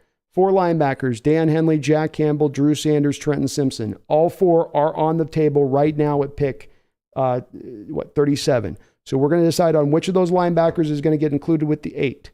That's how we're going to pare that one down. Again, trying to get as many considerations here as humanly as possible to get this as accurate for you guys as we can possibly get. So we got 4 linebackers to dive through here. We'll try to make this a quick poll, though I'll tell you what, it's very close here right out the gate. We got Deion Henley shifting between Campbell, Simpson right there at 23%. Okay, let's give it just a second here. Just give it a second. This is not for us to who we're going to pick, by the way. We're going to establish the 8 like I did before, but what we're trying to do here is we're going to try to get the best linebacker so I don't have to pick one of the linebackers myself. I want you guys to pick the linebacker. That's kind of the purpose on this particular one. R. Sanchez, thank you for the $2 donation. Says Nolan Smith or bust. Let's flip that golf cart. Poor Sanchez, poor Russell Wilson, man. The hits just keep on coming. My man flipping golf carts even in his off-season time. Ugh, brutal guy, brutal. If Nolan was here, it does look like, as we saw at pick 20, Smith was off the board, and I do think he's going to get picked in the teens somewhere minimum at this point. 12, 13, 14th-ish. Seems like Smith will be gone by the time we do pick a 20 Sanchez at this spot. All right, we got 124 votes in here. 1 minute in. Tight. Oh my gosh, man, it's tight. Simpson at 30%, Campbell at 29%, Henley at 27%. I do believe one of these guys will be, and we'll bring, I want to get this established first. Let's see who we like first here. We got 1 more minute on this poll. I'm not going to allow for a longer period of time than that. 132 votes in. It's going to be close. Simpson's got the lead here. It's tight. Ooh, it's tight. I like how close this one is. Megan says Washington versus Kansas. Washington. Kansas won, but that's who I went. That's how it came down to. That was the final thing.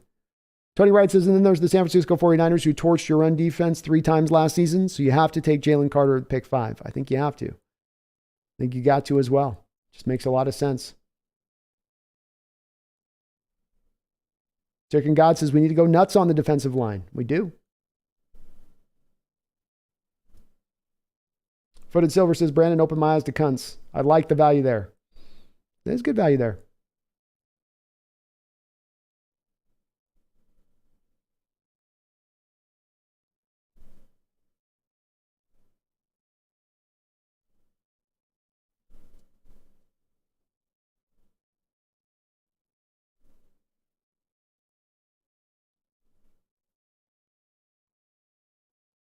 Nicholas Noonan with the $2 donation says, Russell who? What you speak of this Russell guy? What do you?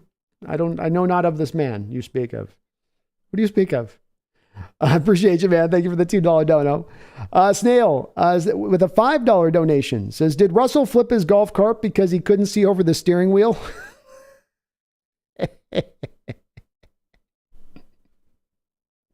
He forgot his phone book, man. That's it. You know, he usually travels with a phone book in the car because he already usually needs one in the car. So just, you know, he just forgot it.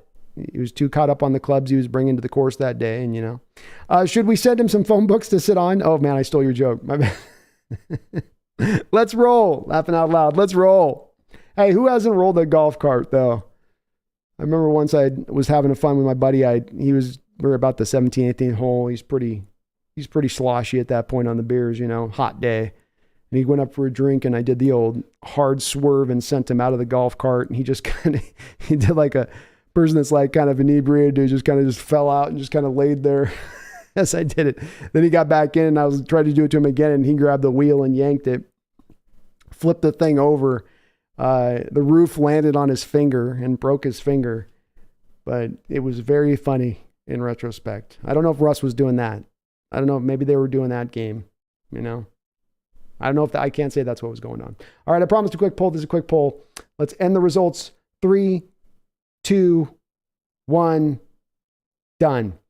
Trenton Simpson has won out, so he will be the guy that we include on the master poll here. Next poll up. This is going to be for the Elite 8 here. So we're going to go John Michael Schmitz, boom. Darnell Washington, still there and available. Got to include him as I told you guys he would be. I was promising you. See, I don't lie to you guys. I don't lie to you. I told you he would be there. I told you he would be there. Let's go with Luke Wilper, just in case you're more of a Wilper guy. And we'll go with Tom Adabawari. Okay, so we'll go with these guys here. I think these are the likely ones with the selections we got. I'll show you guys the list here too. So I don't know if they'd look at Felix Undunki as much as I think they like Adewari as a fit for what we are currently scheme-wise. If they're going back to a more 4-3 defense, I think Felix would be the guy I would have included here.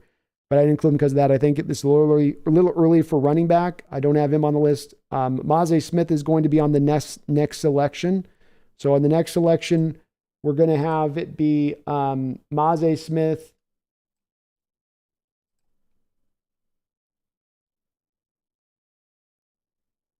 yeah. So the next one we're going to have it be Maze Smith, Keanu Benton, and I'm going to have Cody Mock and Steve Avila as the guards. Yeah. Sorry, you guys will just see it when I see it here in a second. So Maze Smith, Keanu Benton, will go Sealy Ringo, and then it'll be Cody Mock, Steve Avila. So they'll be comboed between Mock and Avila at that point. And Adewari is on here, right? I thought I saw him in there. Yeah, there he is. So Adewari's in there. Snail, thank you for that $5 dono, though, and making me laugh as well. I watch Captain Jack is the only middle linebacker, right? Sanders, Henley, and Simpson are outside linebackers. No, they're all middle linebackers. I watch. Some of them have played outside, but they're looked at as inside guys.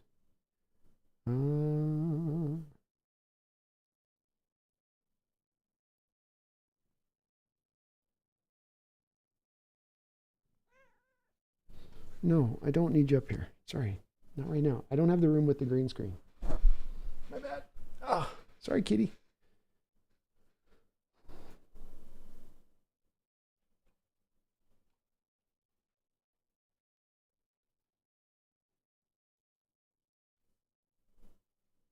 Wish we had a view of all the picks taken. Yeah, it's hard to. You mean for the picks the Hawks have taken up until this point? I can probably include something there. Here we can go text maybe. Here's what we'll do. I know what we'll do. We'll go with yeah.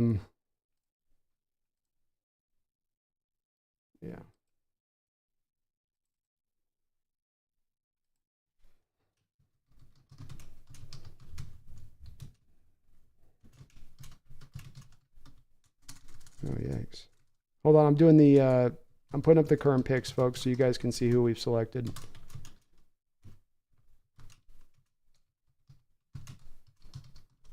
There we go. Good suggestion. Make it a little easier to see what's going on here. Let's make it a little bit bigger so you guys don't have to be a little. Kind of do it like this. We'll go like, yeah. We don't need to be that big, probably.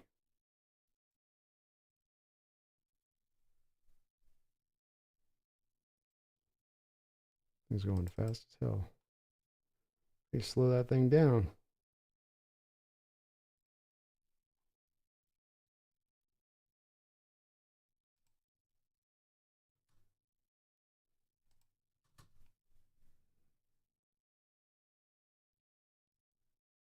Okay. So you got the picks at the top there so far. Let's see where we're at on the poll here. 3 minutes in. We've got John Michael Schmitz leading the way with 51%, surprisingly over the top of Darnell Washington at 32%, Luke Wilper at 5%, and Adatwame Adawari at 12%. I thought Washington, with all the love he got, get it, but look at the 12th man, worried about the trenches. I love it. That's my 12s. Concentrate on the right things. Nicholas with the $2 donation says, I don't know who this guy is. Adeswami Adewari. Some folks out there have got him right behind Kalijah Cansey as a defensive lineman. So I feel like the Hawks maybe have met with him as well. But I did feel like he was a little bit more of the pick there. Likely one there. There's 4 other ones I got in there still, but I watch Henley at 225 pounds is pretty light. Stud in college, though. He'll have to gain some weight, I watch, but I think the position's also going a little bit lighter in just its general nature, too. Wilbert Knight, how you doing, man? It's good to see you. Jay says, what's up, Brandon? Haven't been around. I'm really focused on life and setting up my future because I'm an adult here. I'm about a year. Happy to be watching the stream. Happy to see the channel growth. Thank you, man. I appreciate whenever you can catch it. So thank you for that. Skyler says, I'm sure if Russ is hurt, he'll be able to recover just as fine as long as Sierra is wearing a nurse's outfit and tending to him. Who wouldn't be at that point? Who wouldn't be? Banana the Bad Guy Williams, as much as I like Washington, we need a center, and Schmitz is the best one in my opinion. It's been years since we have had a center to build with. But I'll tell you, Banana, every pick so far, I have been right there with my fellow 12s. I'm not making any I'm not even voting in the selection. I'm just letting the poll be driven as is. And every pick so far, the 12s have impressed me because this is the way I would go if we're not trading back. So I like to see that John Michael Schmitz is indeed the guy leading the board here, and we're going to go with about 60 seconds remaining on this. I'll give it actually about 30 seconds because he's got a pretty wide lead. It would take a lot to overtake this at this point with 48 to 36%, but 153 votes in the kitty. We'll wrap it up here with 30 seconds to go, and then this will determine who will, at this point, win out. So, or not win out, but then be on to the next round. In fact, we'll call it good on that. So, you Darnell Washington folks tried at the end here, but you could only bring it back 1 percentage point in the last 30 seconds.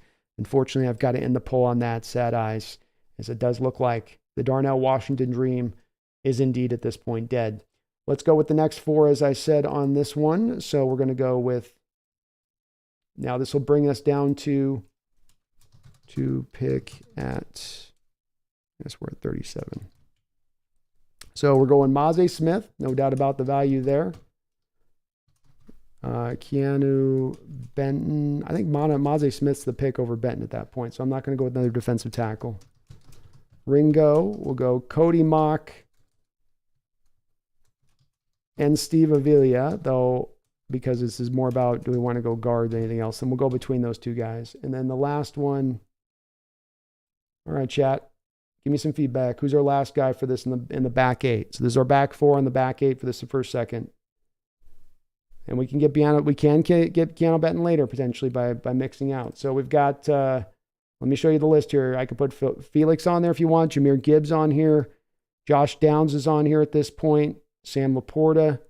I'm going to see what names I see in the chat as far as what you guys are saying is going to be the last name. Zach Charbonnet. We could do Zach Charbonnet. He's on here as well. Jalen Hyatt's on here. Who's our 4th? Charbonnet. I got a little Gibbs love, Charbonnet. Simpson's included. Simpson's going to be, did I not include Simpson on the thing? Oh yeah, I didn't include Simpson on the thing. Let's put Simpson here. We'll come back on the running back. I forgot about that. I didn't put Simpson on the other poll. All right, Trenton Simpson. Thank you for reminding me that. My bad. All right, next poll's up. John Michael Schmitz is the first one. This will be who goes head-to-head with John Michael Schmitz. We're going to go with the quick 3-minute poll on this one. The pick is Maze Smith, Keely Ringo.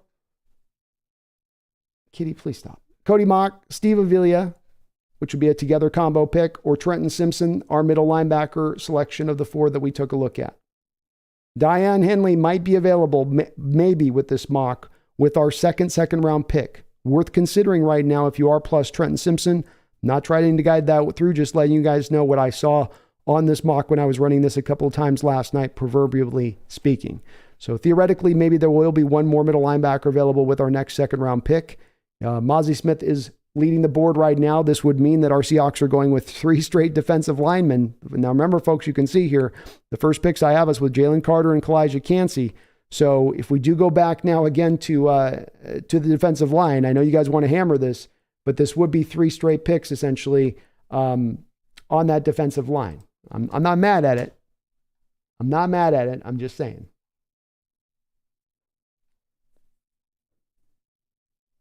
Daniel Bailey says, I used all 4 of my accounts to vote for for Washington, but still lost.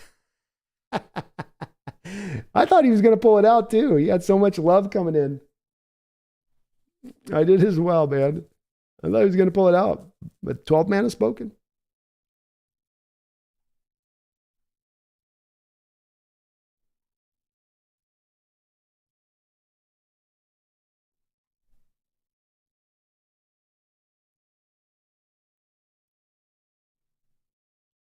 Joe Strew says 3 defensive linemen would be absurd, laughing out loud. Well, remember, this will come down on this too, as I think this is going to come down to Schmitz. So even if we do go linemen here, defensive linemen, this will come down to still one last quick poll.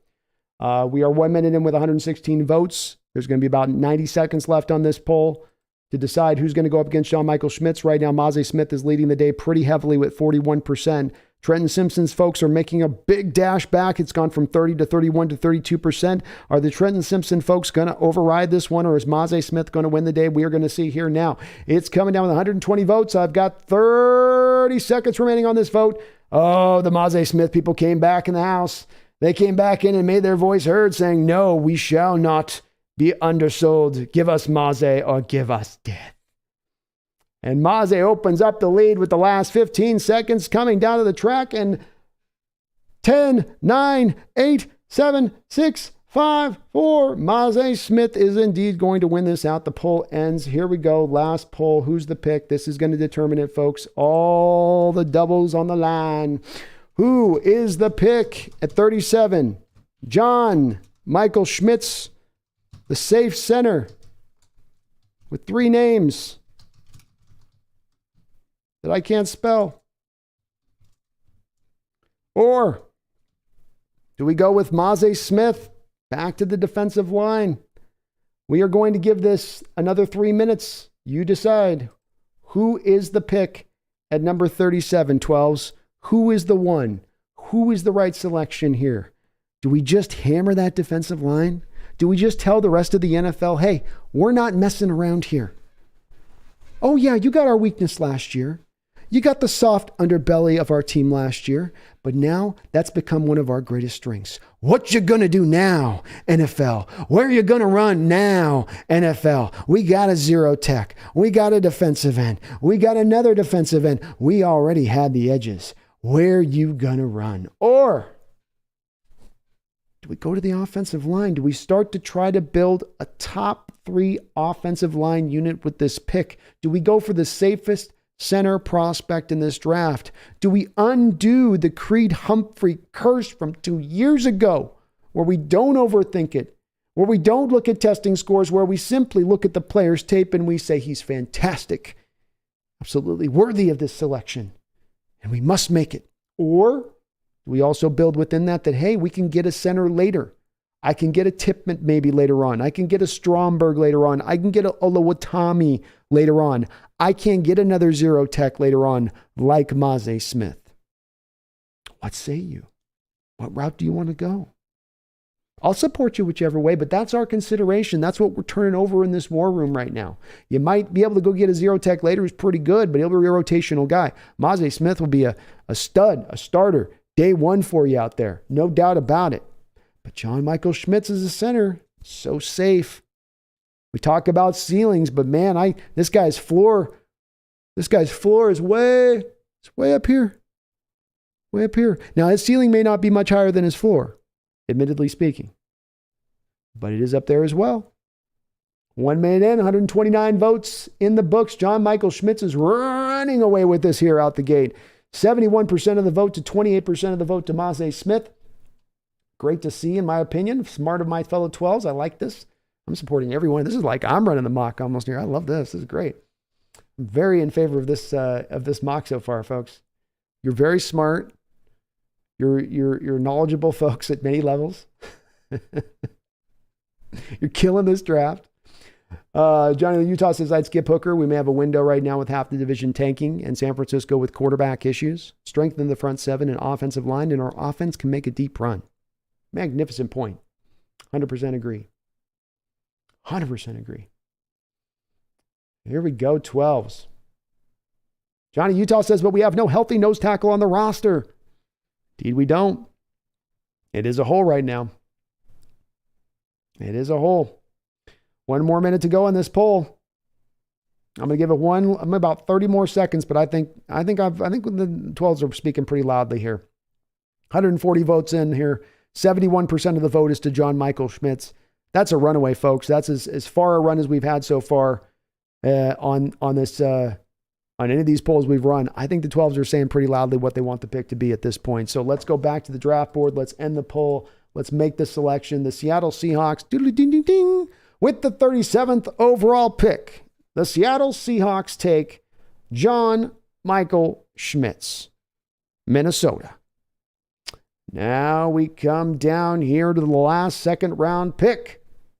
What you going to do, Seahawks fans? And here are the guys that I'm going to present to you now here on this one. So first up, one thing that jumped out to me out the gate here is that we've got a lot of edges. I'm going to show you guys this. So we've got Tuli Tuipulotu. It's a little bit like the linebacker situation we were dealing with a second ago. Isaiah Foskey's here. Let's see what else we got here. We got Derek Hall in here. I thought I had one more. I don't think Nick Herbig is really a possibility for the Hawks. I don't think they're going to take a look at him. And I think PFF's kind of smoking some crack having him up this high. We're really going to be honest about it. So, there we go. Byron Young, guy the Seahawks have met with, who I think would be an absolute target. Even over Isaiah McGuire, I think they would like Byron Young with his twitchiness a little bit more. So what I wanted to do with this one, this will be another very fast poll on this one, but this is going to determine one of the essential 8 here. And what I mean by that is edge. Who is the edge that we want to consider? Not who we're going to take. Who is the edge we're going to consider? So edge to consider. We got BJ Ojulari. I've got Byron Young of Tennessee, not Alabama. Tuli Pulo Uchutu. Isaiah Foskey. Quick poll. Seahawks have met with BJ Ojulari, so they have showed some interest in him. I think him and Byron Young fit to more of the prototype. This is going to be for who we take in selection as far as the 8. So my 8 on this that I've got right now is, let me make sure my guys are here that I want to look at. Oh man, is he off the board? Nope, he's there. Okay, so the 8 we're going to look at here is we're going to look at one of the edge rushers. We're going to look at Zach Charbonnet. We're going to look at Keanu Benton. We're going to look at Steve Avila. That's our guard option that's here right now.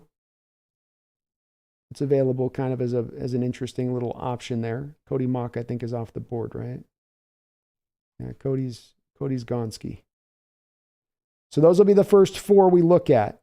Will be Zach Charbonnet, Keanu Benton, and then whoever wins this poll, and then Avila. And the next 4 are going to be Josh Downs, Marvin Mims, Tyler Scott as a threesome stack on the receiving core. Sidney Brown, Jamie Robinson as a safety options. And then we've got, I believe Deion Henley's still available here, isn't he? Yeah, Deion Henley's still available.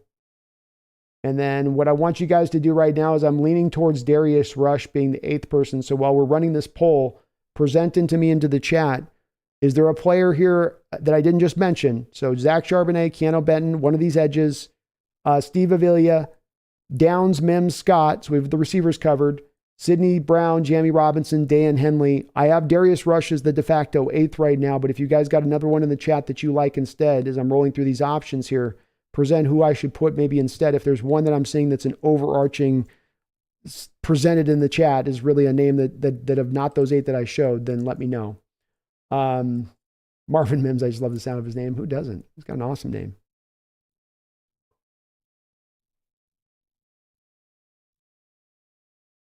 I kept up Carl Brooks on this Addicted to Hawks. I just wasn't sure of where Carl Brooks will go as much in this draft. I am pretty sure of these guys going somewhere in the neighborhood of the 2nd to 3rd round, I think. And we're going to go with one more minute on this poll. In fact, I'll go 30 seconds longer on this poll. Let's see where we're at. If it's overwhelming right now, I'll probably lean to one way. Boom. Ojulari's the pick. Bang. Poll's going to be ended on that. He's at 48% of the vote. Far outweigh Byron Young on that one. So we're going to go with the start of the first poll here, which will be the first stack. Pick 37. And we're going to go with, as I said, BJ Ojulari, Zach Charbonnet, Keanu Benton, and then Steve Avila. And the next 4, so let this present. So these, and then the next 4 is going to be, think of it like wide receiver, safety, Deion Henley, or whoever you guys are leaning towards other than Darius Rush as the 4th name. But the 4th name is one I can maybe use a little bit of help with if there's one name here that you think I've missed out on that I should include. And I'm going to stay kind of on the chat currently to kind of see where everybody's at with this. Sidney Brown's going to be on the next one, Rob. So what you'll have on the next one is it'll be Josh Downs, Marvin Mims, and Scott. Tyler Scott of Cincinnati is 1. And then we're going to have Sidney Brown, Jamie Robinson as another. And then Deion Henley, and then a 4th option. So I'm squeezing some in. Tucker Kraft, okay. Avila could play right guard. TD, I think he can play right or left guard. He's so big he could play right guard. You know, he's not just a pure people mover there at the left.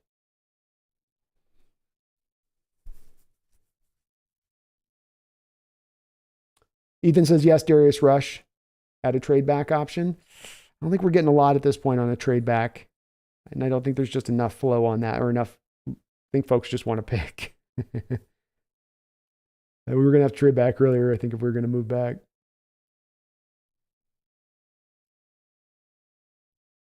Johnny Utah says, would have preferred 37 Maze, 52 Tepman. Understandable there, Johnny. I might have been maybe more in preference with that a little bit more too. I can get that. There's not a guy built like Mozzie in this draft. Footed Silver says, if we get Deuce Vaughn, we'll never hear the end of the short jokes from Belore. Oh, you know it. His Twitter account's going to be full of just Keebler elves and Smurfs.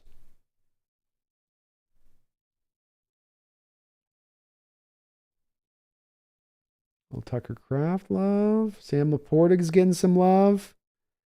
Who's the higher guy right now? Let's see here. They've got so PFF's got Laporta at 43 and Tucker Kraft at 74. I do as well. I prefer Laporta over Kraft. Kraft's a little bit more like your old school tight end type. Laporta's the new breed. Tom Jerwunkas says, Hawks already have 4 edges on the roster, so please take a nose tackle. All right, we got about 1 minute left on this poll. Let's see where it's at right now. 58%'s driving towards Keanu Benton. I love the 12s where you're at. Pretty solid in this place. So we'll go about 45 seconds left. If anybody else wants to push hard, but I think you guys are pretty distinctly on Keanu Benton. So I'll end this pretty quickly. So this is going to get a little more complicated now as I add a bunch more names on the final part of this poll. And if we go for receiver, we'll divvy down from the receivers. If you go for safety here, we'll divvy down on the receivers. So whichever way the 12th man rolls with that. A more Tucker Kraft love in there in the chat a little bit for that one. I need a 4th option here. So it's either between Darius Rush, Tucker Kraft, or Sam Laporta. So if you guys have anyone wants to make their call on that 4th guy, it probably doesn't matter. Whoever we put as the 4th guy is not going to be the guy as it is. So it's probably pretty relevant really when it's all said and done. All right, I'm going to end the poll. 55% have this going to Keanu Benton. That's pretty distinct at this point. So let's go ahead and run our next poll, which is going to be, look a little odd to you, and I'll explain it. So we'll go Downs, Mims, T. Scott.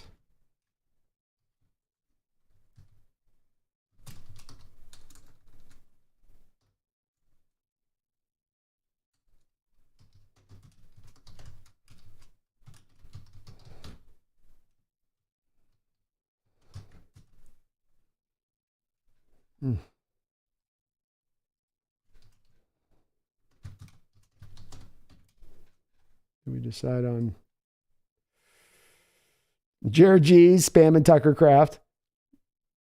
One thing we're doing a tight end for me at this point, it's tough for me, is we still have to get rid of Fant at this point, and we haven't done that in this scenario necessarily. Or we're trying to predict that that's what Schneider's going to do.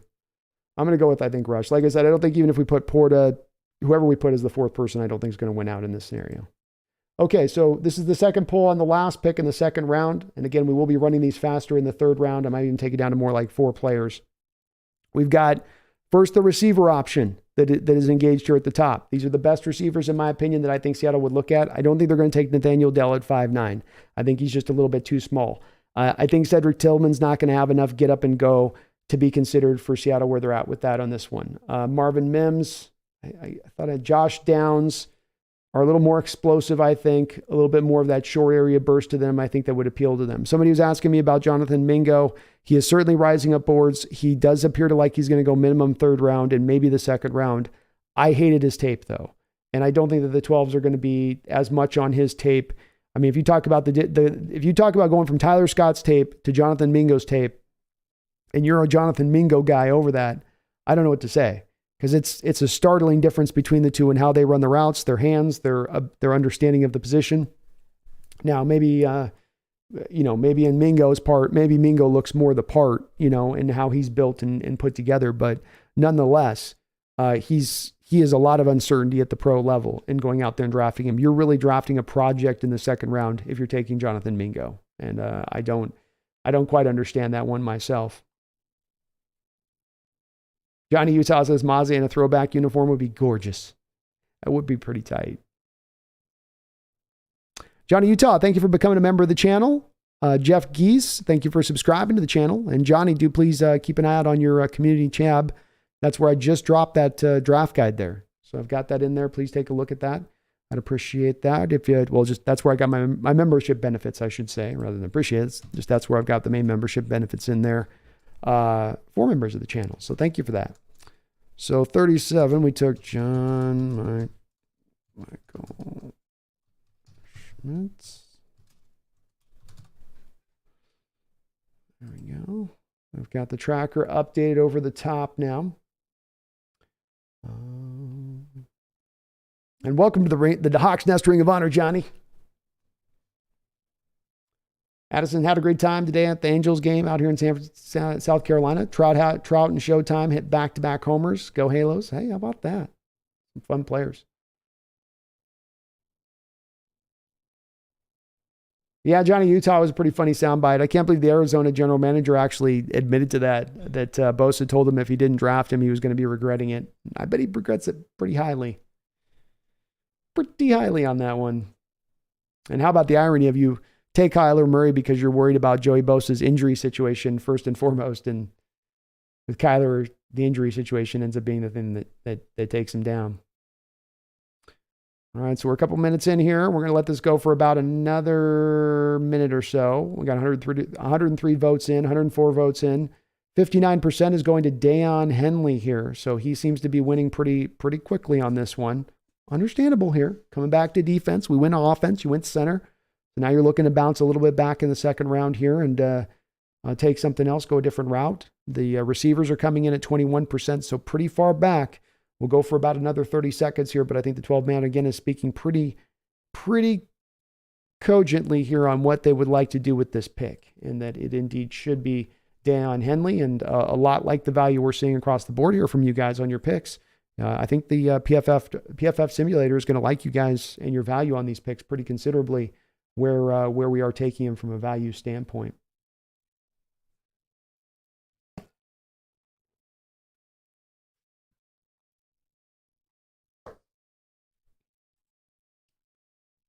All right, so we're gonna wrap that one up. So this will be very interesting now. Now it gets very interesting. And this is one that, 12s, I struggle with this. So Deion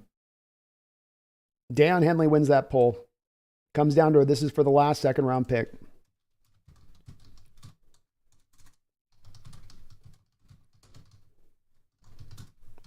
Our choices are Keanu Benton and Deion. I can spell his name right. Got a tricky little name to spell, man. Not a lot of Dans coming through. All right. I present to the chat. We'll go 3 solid minutes on this one. Who do you want? Keanu Benton, Henley. This is what we've driven down to on this pick. Final second round selection. Let's see what you guys think. And I haven't put trades in here. Maybe we'll do next year when we run these mocks, we'll put a little bit more of the trades in here. I just thought it'd be kind of complicated enough to try to get drilled down on the players that we wanted to select. I tried to do the trade downs early on, but I think it gets just harder on kind of pushing that value now at this point in the draft and kind of factoring it in a little bit.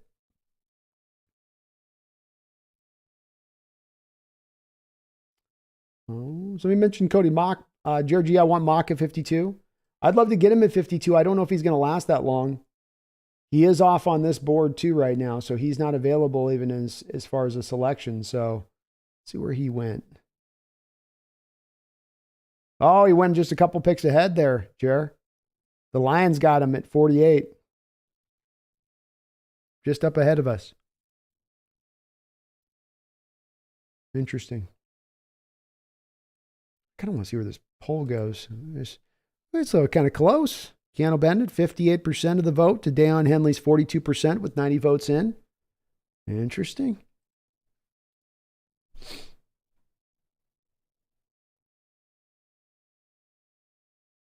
Rob Terrell, you're not going to play Benton at nose tackle because he doesn't have the lower half weight and strength. Also, it tends to play high, which allows offensive linemen to get under his pads and drive him back. Maybe so, Rob. I don't know. On the tape that I watched with him at Wisconsin, he was holding up in those duties well, and he wasn't driven back by a lot of the tape that I was watching. He was holding his ground and showing himself. He's not Maze Smith and his ability to completely root down like Maze, but he's rocking 310 out there. I know that that's not quite 330, 335 where you might look to 20 pounds heavier, but I feel like you could add a little bit of weight on him and he'd still be okay in that respect of things. So I have a little more faith in that. I do have a little bit more confidence. I have heard others say that they don't think he can. I kind of do think he can play some nose tackle, though. I mean, that's all he did really at Wisconsin. They put him right up over the top of the center. Ethan says, the Hawks Nest, I didn't know who Darius Rush was before last BNB show, but after you both talked about him, click, my favorite mid-round corner. He's a fun guy. He is a fun guy, and nothing better as a cornerback than to take the football away. Nothing more exciting than taking football away as a cornerback, and he does that as well or better than anybody else in this draft. All right, so we're going to go down to one more minute here, we'll give it 45 seconds longer here, but Cano Benton's opened up the lead pretty well here at 56 to 44% with 110 votes in. Give it the last few seconds here unless I see a swing here significantly, but it does look like Cano Benton is going to be the selection. Georgie says, I'm not a fan of any of these 52 options.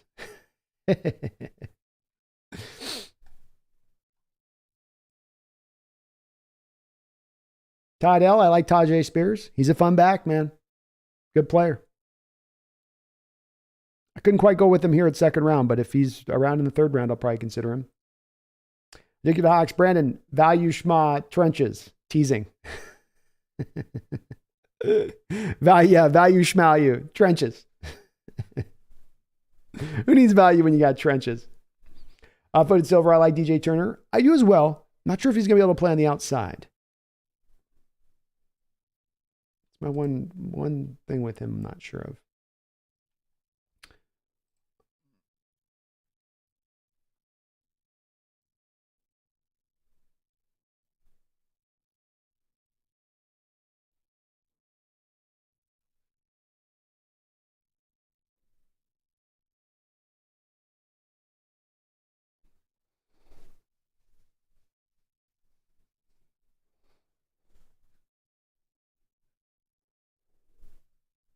AI says we can get guards in the fourth round at receiver. Indeed, we can. All right, we'll wrap this poll up now. 54% are pretty strongly on Benton. Henley's made a little bit of headway here the last 30 seconds or so, but I don't think he's going to overtake him. At the end of the day, the Seahawks fandom has spoken, and I am listening, and you are running this draft. And so the pick is going to be at 52, Keanu Benton.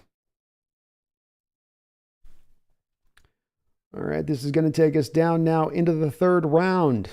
We got some interesting options here, so let's go through these as we do. I think right off the top, let's add Marvin Mims, and we'll just kind of combo him with Nathaniel Dell, and if there's another receiver, we'll throw him in there too if we want to go receiver.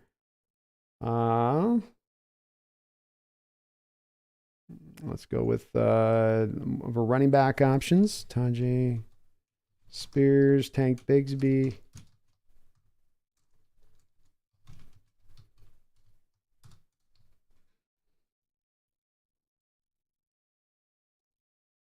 Interesting names here. We haven't gone edge. We've gone definitely receiver heavy here.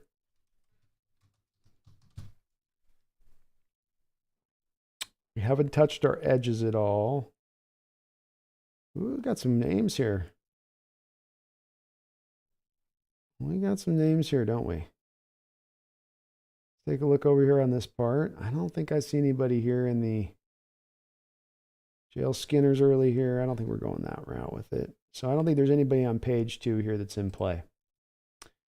So let's go with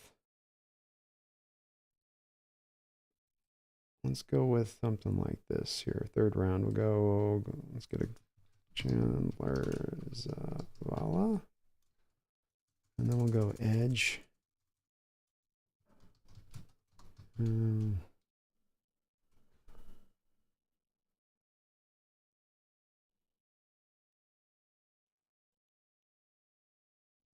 We're not going defensive tackle anymore at this point. We've definitely, unless it's a zero tech later in the draft, which I will look at then at that point. I think they would be more. So this is going to be a little bit of a deep one off the jump here.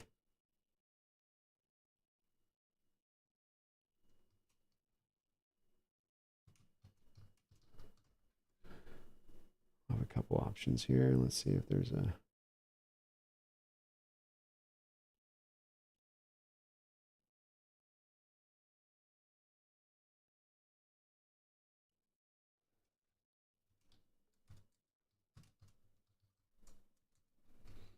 Bear with me, folks.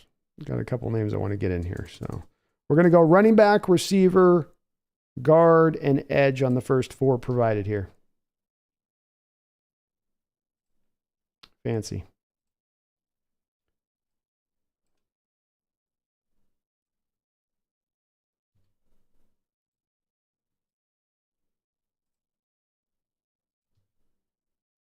Appreciate you guys bearing with me tonight. Sorry, there's a little delays on this. I set up as much as I could in advance, but fortunately with YouTube, you can't really do much in advance on this, and I couldn't find another pathway to do these polls. Tried to locate some other ways and methods, but... All right, so first one's up, 3rd round options. So you've got to, if we want to go, let's see. Let's put Miller. If we want to go running back, receiver, make that selection. We'll pare it down from there. So let me do this here. Come on. So I'll just put running back. I want to go running back. That's easier because there's a lot of running backs. So we've got Mims, Dell. You want to go receiver, pick that. Running back will be an option. Chandler Zavala as a guard option here. And then I'm putting Byron Young, Brooks, McGuire as edges that are there and available at this point. Again, I don't think we're going back to defensive line. I will be putting on one other poll here real quick. Kind of a fast ones on this one. We'll maybe put like... I think these are all, as far as value goes on this board, you go pretty deep down, you start picking at these guys. We could do maybe a Jamie Robinson, Darius Rush.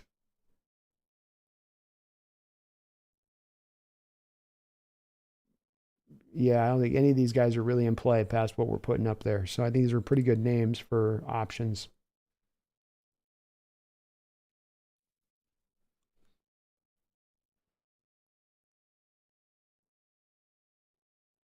Tom says, but notice that Tipman is still available at 52. We took a too early, and Tipman is the best one. He might be. He might end up being that.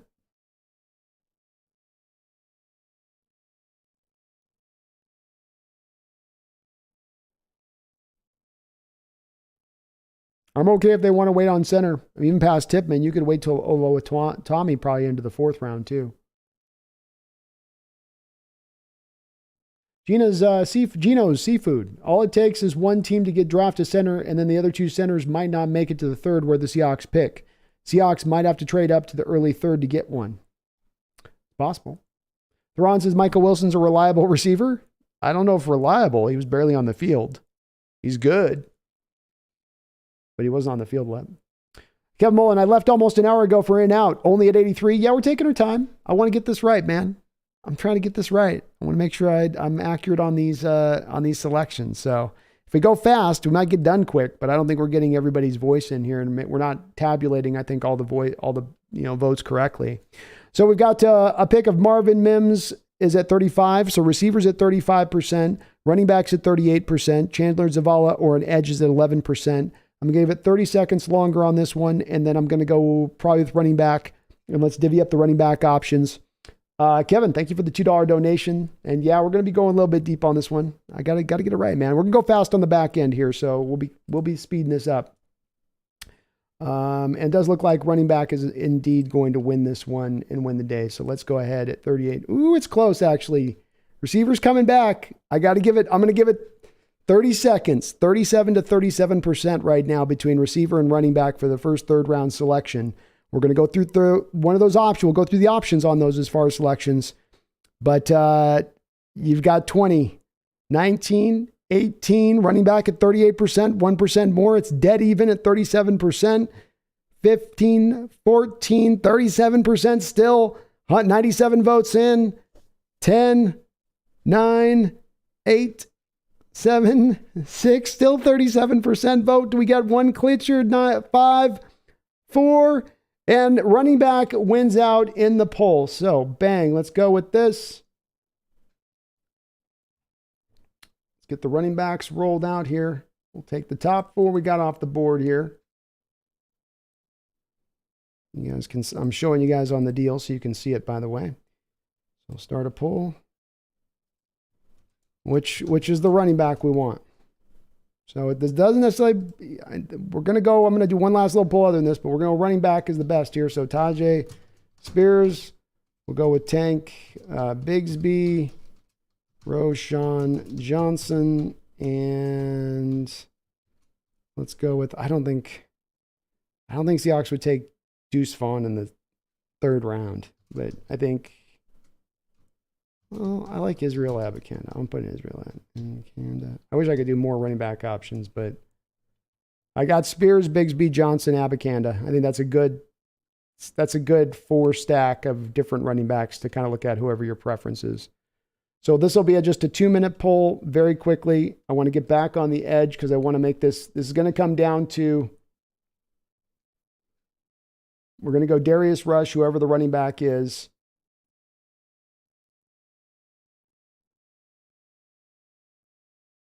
And I was going to put maybe Jamie Robinson in there. I want to see what people would pick between those 3. So it'll be a 3-man horse race here. We're going to go 90 seconds deep on this. So it'll be very fast. Have yourself a good night, Megan. I hope you feel better. I'll catch you tomorrow, and I'll be back on tomorrow, no doubt. Roschon Johnson taking an early lead here at 52% of the poll.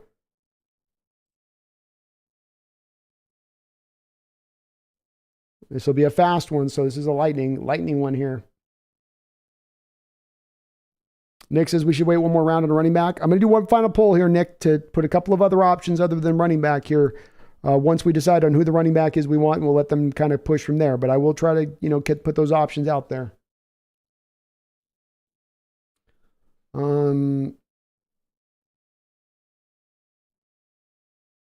Nate says we need to help out Walker because DJ is not the guy, and the Hawks have no depth at running back, plus other wide receivers later. Well said. And we've got last 45 seconds here on the poll. Roschon Johnson's opened it up. In fact, they'll go 30 seconds left because he's opened up such a big lead here. The 12th man looks at Roschon and they see Chris Carson 2.0, and indeed they should. So we're just going to go ahead and call up the 9 on that poll. He ran away with it.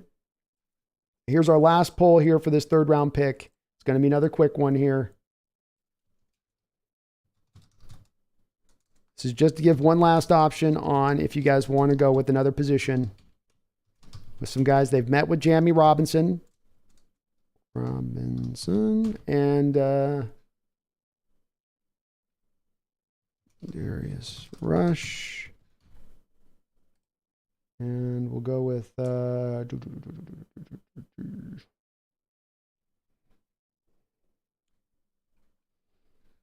see, some of these guys I'm just not feeling really on that. I'll just for the hell of it put, let's go with,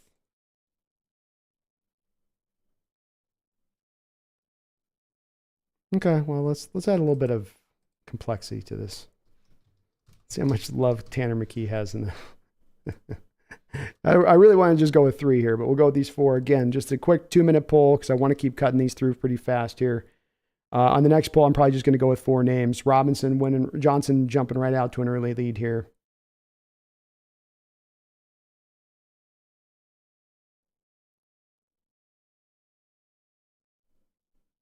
Dick to the Hawks. Wow, sorry, with our new O-line, we will never need a short yardage back. Just teasing. I think the Hawks, oh my God, Tanner McKee. I was just joking with that. It's really the 3 that I want to look at there. I think Roschon's going to be the pick kind of no matter what. I think you guys are leaning more to running back here. I don't like some of these options here in the 3rd round, though. The running back class looks good here in the 3rd. But Yaya Diaby, Ivan Pace, we've already gone for middle linebacker.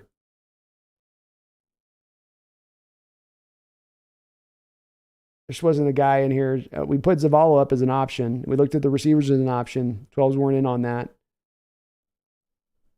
I just think the value there kind of is where it is on that a little bit. We could have gone Coburn, I guess. I don't think that anybody's going to pick Coburn over Johnson, though. I think he ends up winning out on this one. And in fact, he's jumped to a pretty monstrous lead at 70% over the rest of them. So we're not going to run this poll very long. You got another minute on this one, and then I'm going to call it. And it looks like indeed we're going to go with running back here. It appears as this is going. It does appear it's going to be Roschon Johnson.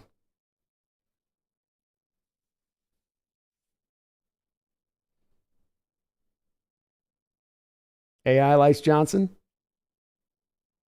He's good. Dig Hawks, Kendry Miller, trust me. I like Kendry Miller too. I like all those guys. I wouldn't be mad at any of them. All right, let's see where the poll's at. Finish this one up on this.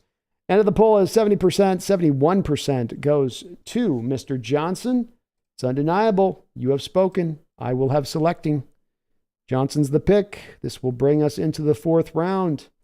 Let's go a little bit faster. I'll keep Tanner off because it didn't look like Tanner was very interesting to you guys. So let's look at the next four here from my standpoint of things.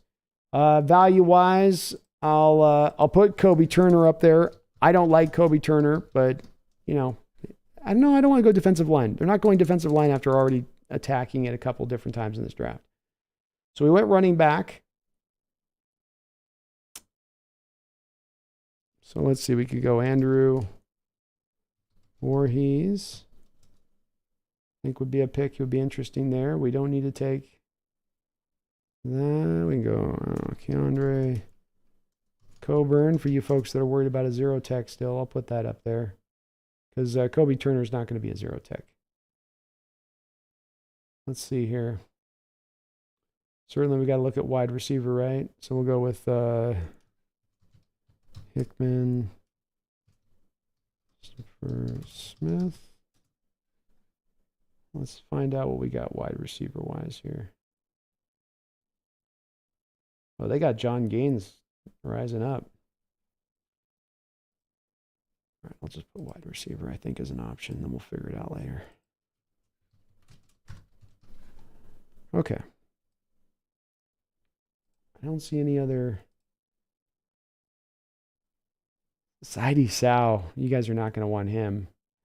Let's go with John Gaines or that one.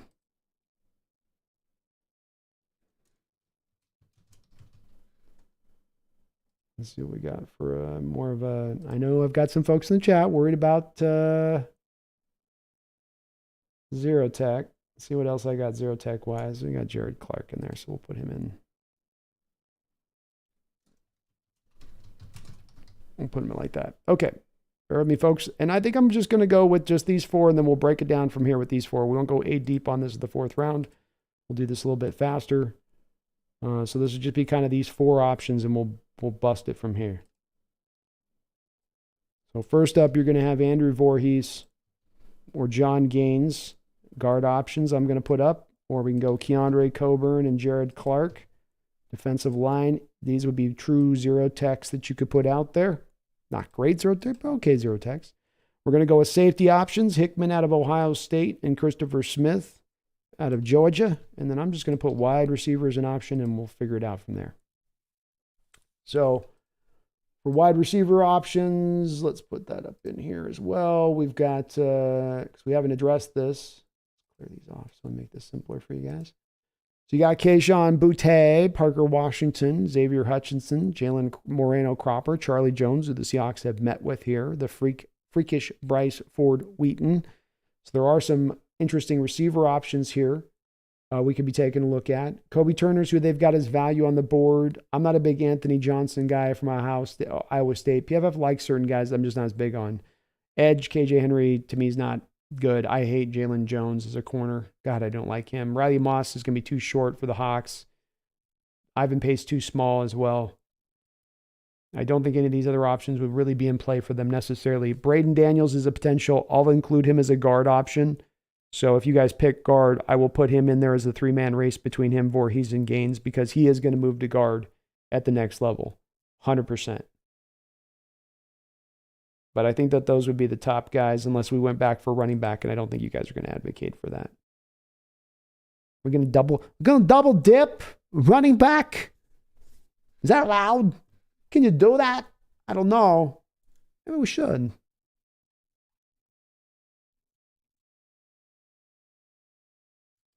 Nick Guzman says, give me Ojomo over Coburn. I understand. He's a little more 5 technique-ish than he is interior.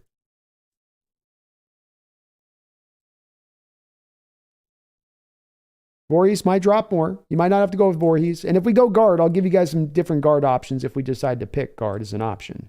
It doesn't mean we're going to pick Voorhees if you go that direction of it. Right now, wide receivers winning at 38% to 36%. So it is a very close vote. But we can put a couple of guard options up there. So I go Voorhees, Gaines. I don't want to do Jackson Kirkland. He's not any good. I mean, he's not going to. I'd go Gaines, Voorhees, Broker.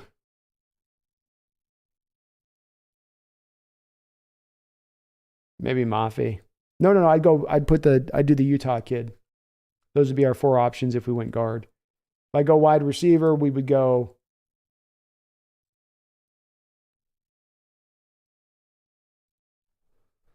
If we go wide receiver, I'll probably put Butte, Washington, Hutchinson.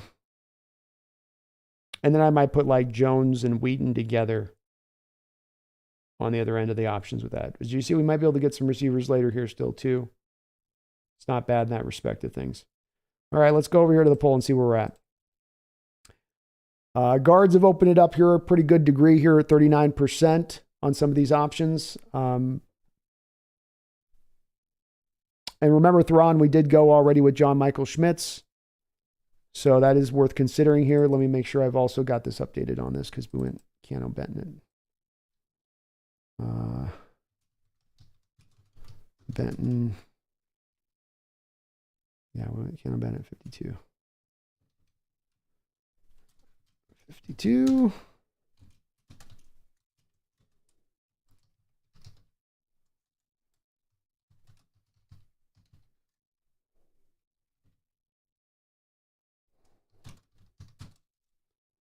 Okay. Poll's going to end now at this point. Ooh, we're tied. Okay, we got to have I'm going to do a countdown, 20 seconds in my own head. 19, 18, whoever takes the lead at the end, whoever's at the end in the lead. We have a 38% tie between wide receivers and guards here in the way that the people want to go. So 20, 19, 18, 98 votes in. Who's going to swing this vote? 38 to 38. Do I have to be the decider on this one? Am I going to have to be the one to win? Oh, 10 seconds. 9, 8, 7, 6, 1% difference. 5, 4, 3, 2, 1. And the Seahawks 12th man has spoken. Oh, wait. Okay. It was guard when I hit it. So it says 37-37, but guard won out. It was back and forth. But guard does indeed win out. So we'll do the final vote here. This is going to be a 2-minute vote here on these guys.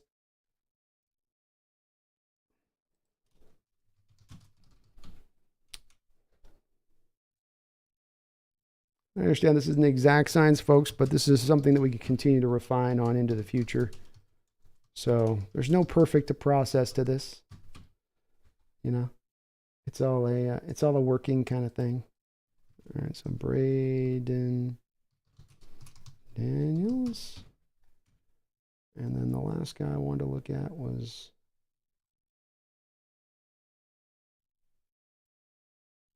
we'll go.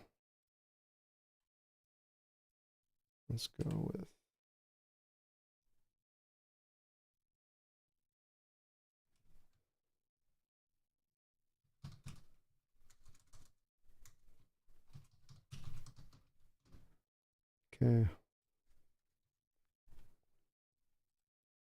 Okay, we've got 4 guards presented. I think that would be the likely guards they'd take a look at there. And there's good value with Voorhees and Gaines there as far as that selection goes as well.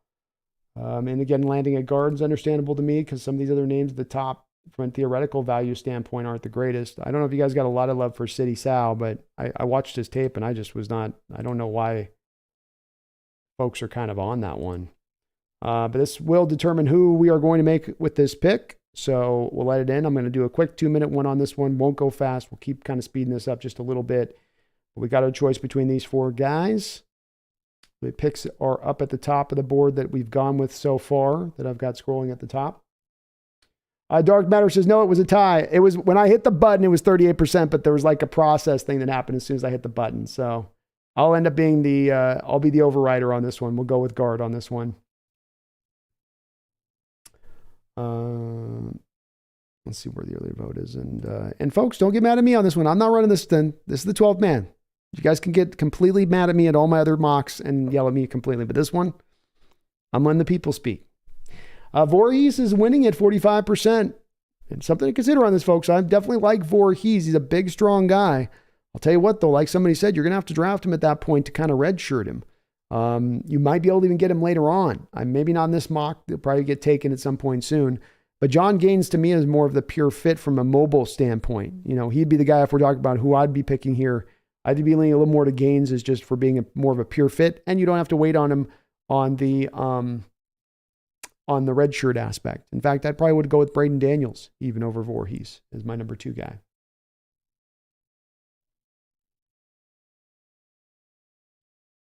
Addicted Hawk says, Brandon, I just love the name City Sal. don't want him as a player, just the name. It's a good name. It's good. There's a lot of good football names this year. A lot of top-notch football names. Kevin Mullen, thank you for the $2 donation. It says Voorhees towards ACL at Combine, redshirt year. Yeah, it's going to probably be redshirt year. He might be able to bounce back near the end, but where is he going to be at? It's still a rookie at that point, you know.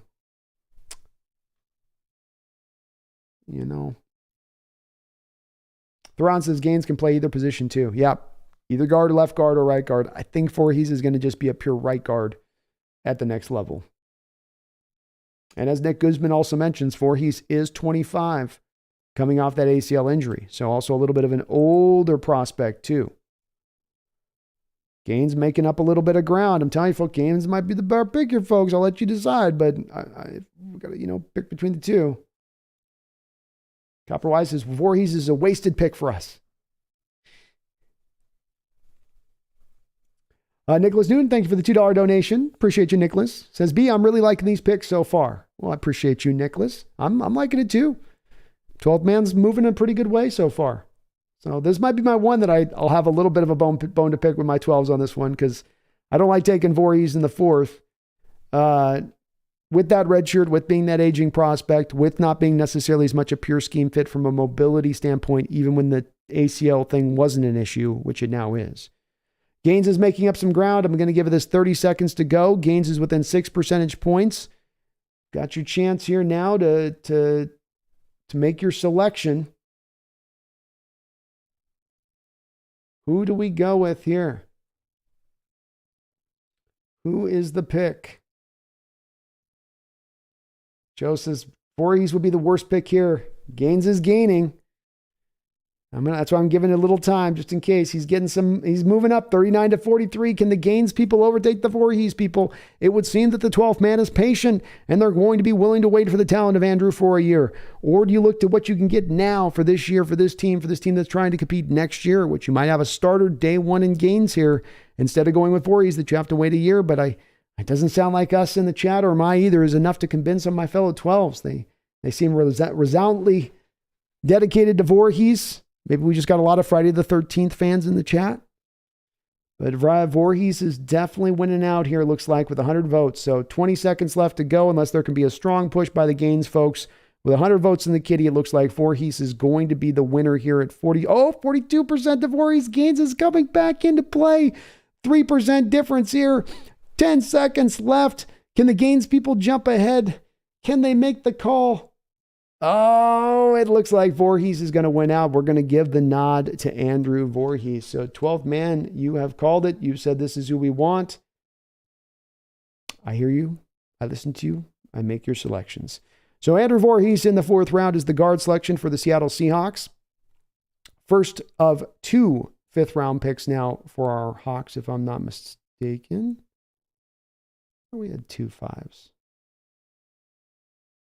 Maybe I'm tripping on that. No, we got another 5th-round pick here and a couple picks. So we've got on the board here running backs. I'm going to put that as an option to go back. You do need another running back. I'm going to put, I think Coburn here is a value pick here that could be interesting. We got some safety options here on the board. Mike Morris. I got to put Mike Morris. That's an edge there. He could be interesting, and I like him. And Hawks have met with Mike Morris. Getting him in the 5th round might be something they like. Good run stuff for minimum there. You're getting him. Andre Coburn. Gerard Clark.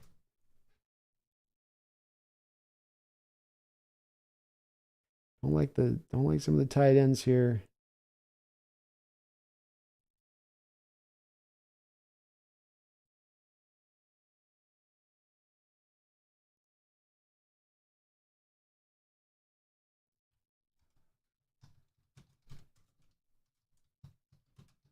Okay, for the first 4, let's just present this really quickly on these. I might do some more on this if you guys are wanting more options here. Things are starting to get a little more limited down, but there's a couple names that jumped out to me initially that I want to include.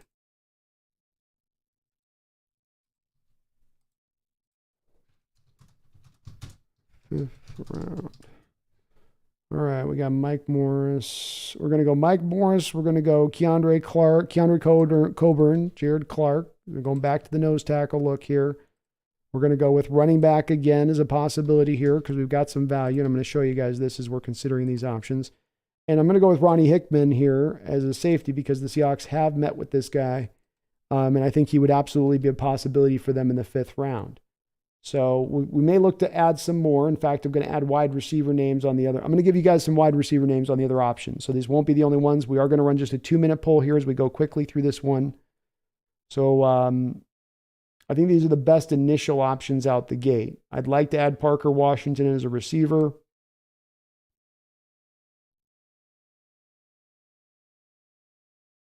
Bryce Ford Whedon as a receiver. I think I'm going to put some receiver options out there for you, and we'll put those between because we haven't addressed that at all. But there are some running back stuff here that are pretty interesting too, I think.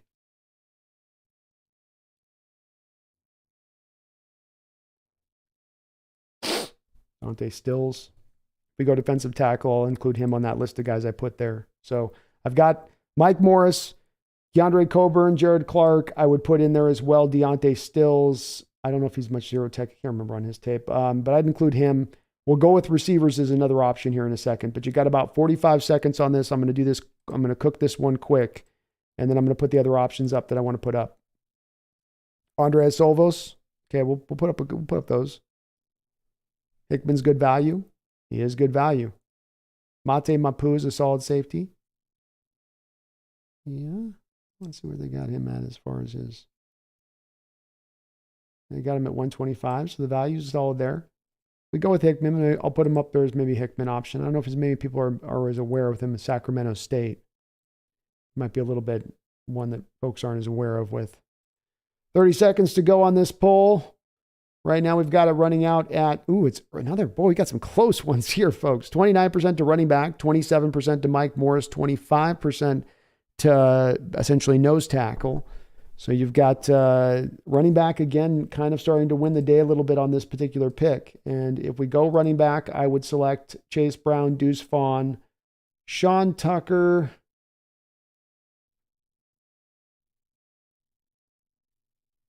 Hell, I got to do it. So we go Chase Brown, Deuce Vaughn, Sean Tucker, and then Chris Rodriguez. So you get Chase Brown, your speedster, Vaughn, your third down back, Sean Tucker, your all-around kind of guy without as much pass catching. And then Rodriguez is another hammer to go in addition to Roshan. So those would be my 4 running backs if you guys choose running backs that I'll go with as the available options. I think those would be the best guys there. We'll go with another 30 seconds on this one. 31% running backs kind of winning the day so far. Looks like they've pretty much secured this with 83 votes in. Running back seems to be the one. 10 seconds. 10 seconds to go. All right, you guys want a running back? So what we'll do is and pull. Sorry, guys, I'm doing this a little bit. Again, I want to do this so I'm on an accurate standpoint. So RB or YRE. I can't put all of these options in there, so I just got to do one or the other. I want to make sure if I'm not bypassing wide receiver here. So while running back one out, I know that I haven't addressed wide receiver here yet. I'm not looking to reach for need, though we are a little bit deeper in the draft where you maybe don't mind to do that as much. But let's just make sure that we're certain that the chat doesn't want to be driving towards more receiver here. The value between this now, if we're running this on a pure value standpoint, right? Like look at this on the board. You can kind of see this. Chase Brown, Deuce Vaughn, Sean Tucker. You don't get to the receiver as being the one with the value on this pick until you get to 147. And then it's another running back, then it's Cropper, then another running back, then it's Grant DuBose.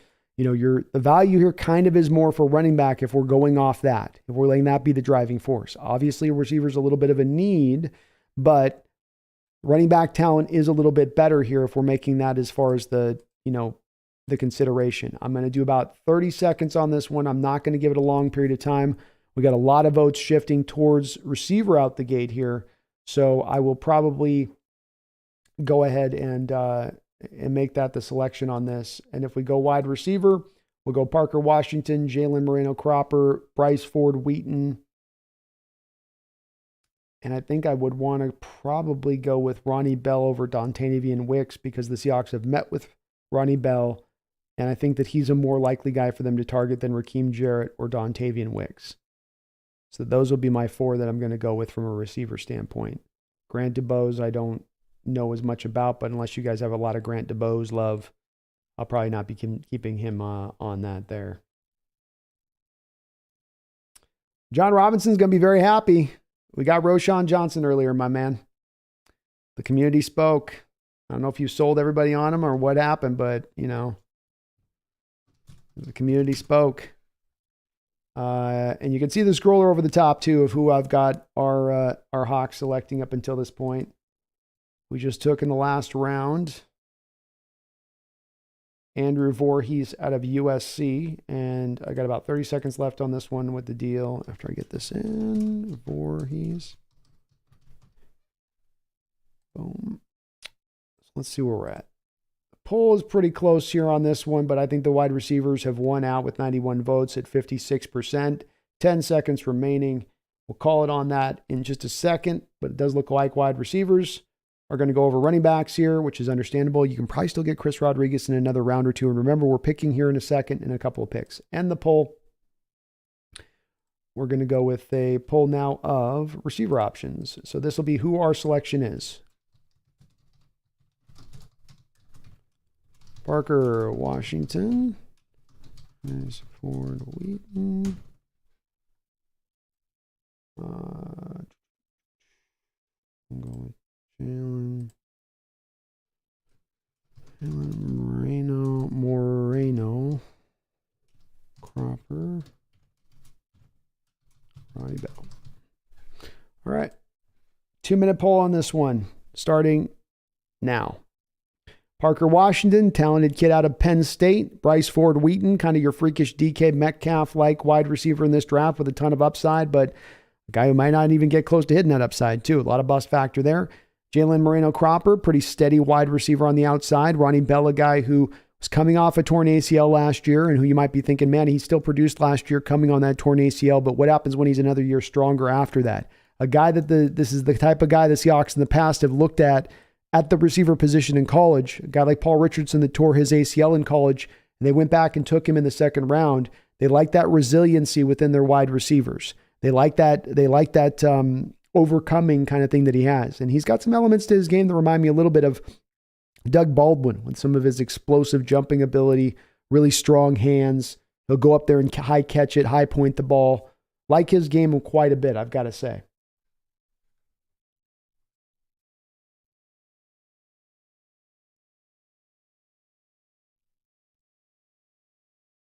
Herbicide, I don't think there's any good inside linebackers left. As you can see here on the value board with that to your point, Herbicide, we scroll down here on the board. I'm not even coming to a middle linebacker name on the value chart here. And running these mocks, I'll say, in the 6th and 7th round, you can still find some of these middle linebacker guys that could be back in depth who you can count on special teams. But one of the nice things is with bringing back Bobby Wagner, with having also now in this draft, we took Deion Henley in this draft, I believe. Did we not? I thought we did. Maybe we didn't. We've turned through so many names. So far, pick 5, we went Jalen Carter. 20, we went Kalijah Cansey. 37, John Michael Schmitz. 52, Keanu Benton. Roschon Johnson in the 3rd round. Andrew Voorhees in the 4th round. So indeed, we've not yet addressed middle linebacker in this draft. We're going to go with 20 seconds left here on this poll. 44% are going towards Parker Washington. So you Bryce Ford Wheaton folks at 40%. It's a two-man race here between Parker Washington and Ford Wheaton. Do you want the floor or do you want the upside here? Floor or upside? That is the question here between Washington and Wheaton on this particular pick. But it does look like Parker is going to win out here. 10 seconds to go. 40% difference between Washington and Wheaton. Our Wheatonites, speak your piece. Speak your piece or go forever home. And the Parker Washington folks, the Nittany Lions, look like they're going to win out here. Indeed, they do. Parker Washington with 44% of the vote is going to be the selection here for your Seattle Seahawks. Pretty good value as well here. 147 is where you do to go. You're picking him at 151. That's not too bad. Hawks coming back here at 154. Obviously, here we can go with, I'm sure the poll here in the draw is going to be to go with running back here maybe. And we went with, let's see here. Let's get this poll going. Okay, I know what we'll do. So we got some real nice names here as far as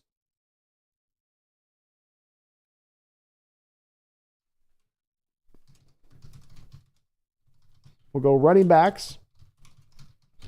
We'll go zero techs. Let's go with quarterback. There's some value here with quarterback. Dorian Thompson. Robinson's here now at this point. Could be interesting to go there. And let's go back for edge with Mike Morris.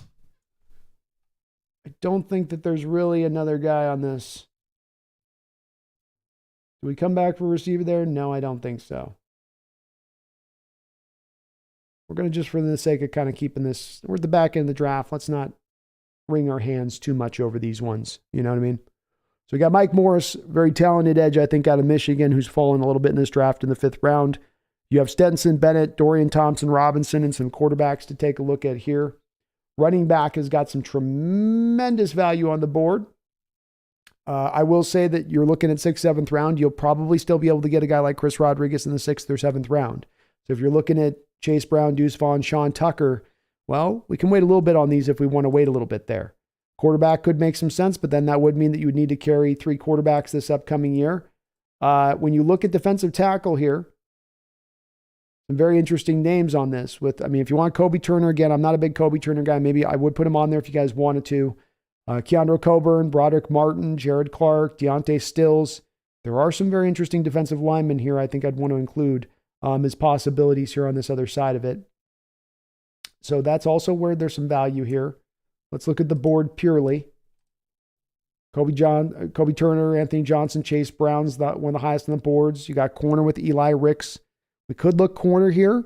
Eli Ricks has got a pretty interesting frame. Hasn't played hardly at all in the last couple of years. So if you guys really want, I can go corner here, but I wouldn't be drawn to do that. I can also look at Hickman if I'm seeing that the chat wants that. And linebacker's tough. There's just not a linebacker value-wise, unless you guys really want to reach on this board. Look, I have to go to the second page to even get to a middle linebacker, Ventrell Miller. And he's an undersized guy. That's not going to be a future starter in this league. That's a future special teams guy in this league. I mean, look, there's no middle linebackers here. Let me show you I'll show you on the value. You can see all this, 220, 239, 241 on the value, 245 you can get D winners later on, and he's going to be pretty close in value to whatever you're getting right now with Ventrell Miller. I probably wouldn't include that on there. I just don't think that's a viable one there. Hickman's there. I was thinking of doing Hickman here on this one. I am thinking of doing this. We got the zero techs duking it out with the running backs. It looks like Mike Morris isn't even an option. It looks like it's between the running backs and zero techs.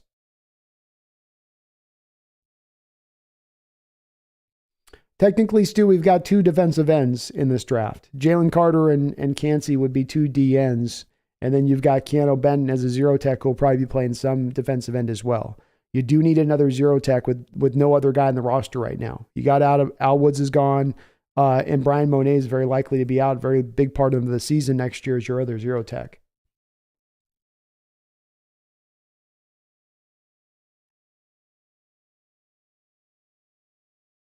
Rob Aubrey Millers in the 6th, 7th round. We'll definitely be considering running back later on for sure. Like we got to come out of this draft with a running back, even if it's at a need point in the 6th, 7th round. You know, I'll draw a need in the 6th, 7th. I don't like doing the 1st, 2nd, 3rd, but 6th, 7th, you know, I'll roll there. All right, let's see where the end is here. We got 39% going for the zero techs, 33% going for the running backs. I'm going to end the poll on that note because I think that's pretty far along the way there with 72 votes in. Let's go with the zero techs here as far as our options go. Let's bring up our guys. We're going to do this a little funky. So there's some clear guys that I think are easy to put in their own category. Who's the pick? Andre Coburn. I'll put Kobe Turner, Broderick Martin, if you guys want to go with that instead. I think Jared Clark's pretty good. I want to just get 5 on here, so I'm kind of juicing this to so I can get 5. Dante Stills. I think these are kind of the 4 best defensive the 5 technically. Best defensive tackles here. 2-minute poll for who we pick. If we go with Kobe Turner, Broderick Martin instead, we'll pair it between that on a final poll between those two. But otherwise, we'll let you guys kind of roll in there.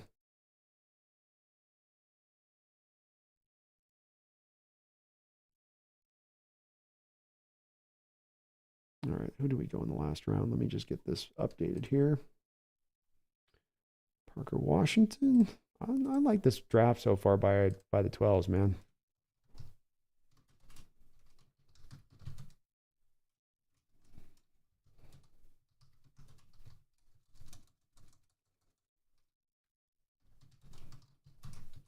Let's see where we go with this. Okay. Poll results early on here. Keandre Coburn has opened up a nice little lead out of Texas with 49% of the vote over Jared Clark at 31%. He is the early winner in the clubhouse, early leader in the clubhouse. What's up, Nolan? How you doing, man?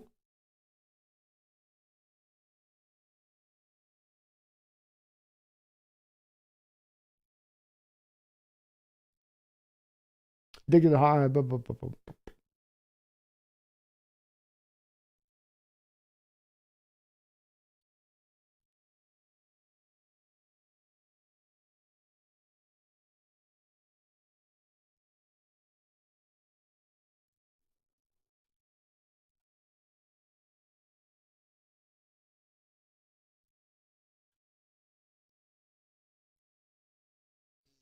All right, last 15 seconds. And actually, I don't think we've got to go too much further. 60 votes in. I think Keandre Coburn is kind of the pick here. He seems to be the runaway at 52%. So, Wicked Garden, we got the scroller on the top. Wicked Garden are stating the picks that we've made throughout. But we'll do a full recap at the end of this. We'll go through all that and take a look at it. But I'm going to go ahead and end the poll here. Keandre Coburn is indeed going to be the pick for your Seattle Seahawks. We'll go ahead and make that the selection. So Keandre Coburn here in the 5th round. This will take us then down into, I don't know if, yeah, there we go. 6th round now. Ooh, Hickman's on the board still. Look at that value. Oh my goodness. All right, let's just try to take the best names we got here. I might go through a couple different selections. So let's go with Ronnie Hickman. Go with I'll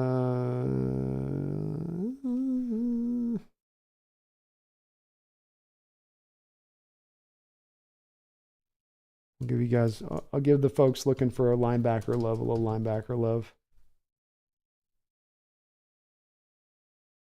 We'll just go running back pure. Boy, Anthony Johnson. How about Rajon Wright? So what do you guys think about this list? Ronnie Hickman, Ventrell Miller, middle linebacker from Florida, running back, or Rajon Wright, cornerback from Oregon State. This is more of a value standpoint at this point on this particular pick from my standpoint of things. Furlack has been celebrating 13 long months as a Hawks Nest member. I appreciate that, Furlack. He says, so ready for the draft. Who do you this will be the first surprise pick and the biggest slide in round 1 this year in the draft? Go Hawks. Hey, go Hawks for lack. Who would be my biggest surprise pick in the first round?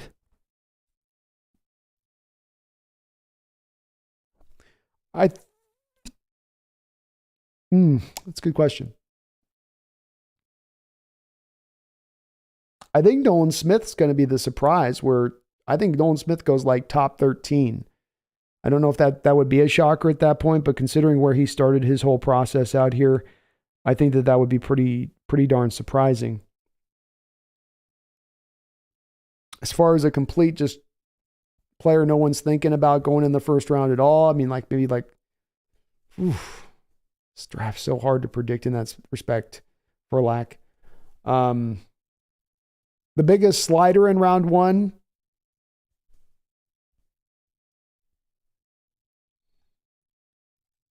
Biggest slider in round 1.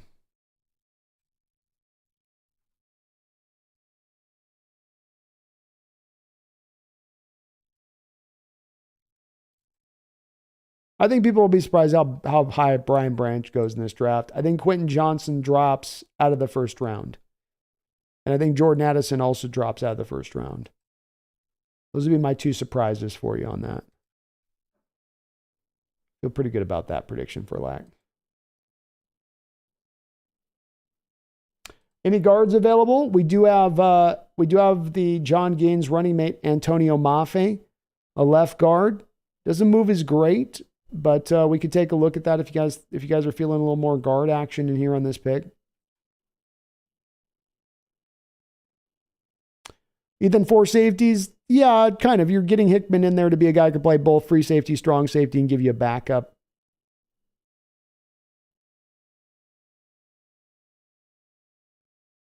Stenson Bennett. All right, I'll tell you what, guys. We'll do another quick mock on this one because I'm seeing a couple other names that I'd left off on this list that kind of have you guys interested here with this pick. So yeah, Stenson Bennett is available there. So I'll do another poll here with this on top. We'll see who wins this one. You got 20 seconds left on this poll. Let me see if it's just a runaway on it. We do have a bit of a runaway on this at this point. It looks like Ronnie Hickman's going to win the day. So let's go with one more poll here. I'll put this with trying to get as many names I think you guys would want, but we're in that spot where there's a lot of people that are going to want kind of a lot of different names here. And I'm not probably likely to make everyone happy with the selection, so to speak. But let's go with Antonio Mafe.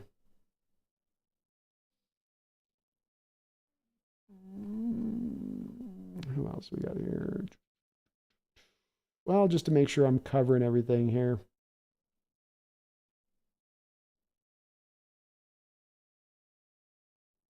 Oh, let's put it in here too. I don't like any of these names. Oh, wait, we got Charlie Thomas. I think I got a middle linebacker there. Hold on. We do have Charlie. Oh, we got Ventrell still there, but he didn't make it in the last pick. So let's just go with these. Let's get through this thing, shall we? Who's the pick? And this is going to be about a minute and a half, so we're going to go quick on this one. Ronnie Hickman, Stenson Bennett, Antonio Mafe. So if you guys were wanting to go back to the guard, there's a guard spot. We've got a quarterback we can go for if we want to. I think Hickman's going to be the pick, but I'll let this go quickly on this one. I'll let this one round fast. Will Levis is the biggest slide, says Rob. Might be. Because says, why'd you guys pick 4 East in the 4th? I was trying to talk him out of it, man. Chat wasn't having it. Chat was just not having it.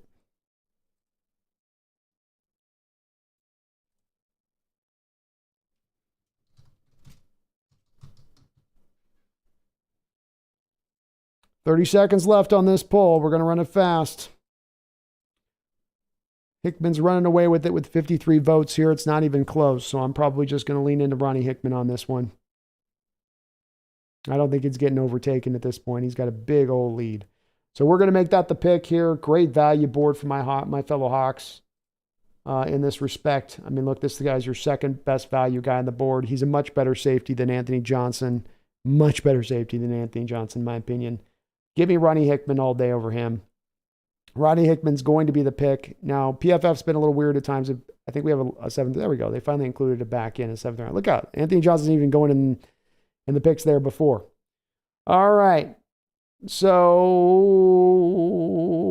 let's see here. We're going to go. Let me show you guys some things here. First off, let's look at running back. We can come back to. We got Rodriguez, Ibrahim, Travis Dye, Lepke if you want a fullback type.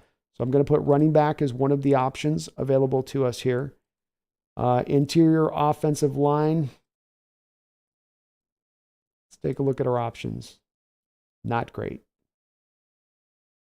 Not great there. Now we need linebacker. I'll include linebacker as another option. Ventrell Miller, Charlie Thomas, Michael Jones maybe in there. Not a big Aubrey Miller guy. But we'll look at middle linebacker as well. And then we'll just go value on the other couple picks. So last pick of this draft. I think you guys are going to lean on running back if I had to guess your guys's. Last pick. If I had to guess, your guys is leaning here. Let's do Moreno Cropper. Let's go value a little bit. Let's go MLB, RB, or edge. All right. So last pick here, we'll let you guys pick between these three. If we went with Moreno Cropper's kind of just value pick on the board for me. The other three is we've got a lot of running backs here that could make a lot of sense. So we look at running back. We're going to look at middle linebacker. And then we're going to look at edge. I think that's where the value is at this pick right now. So Lonnie Phillips, it would be the best on the board as far as edge goes here.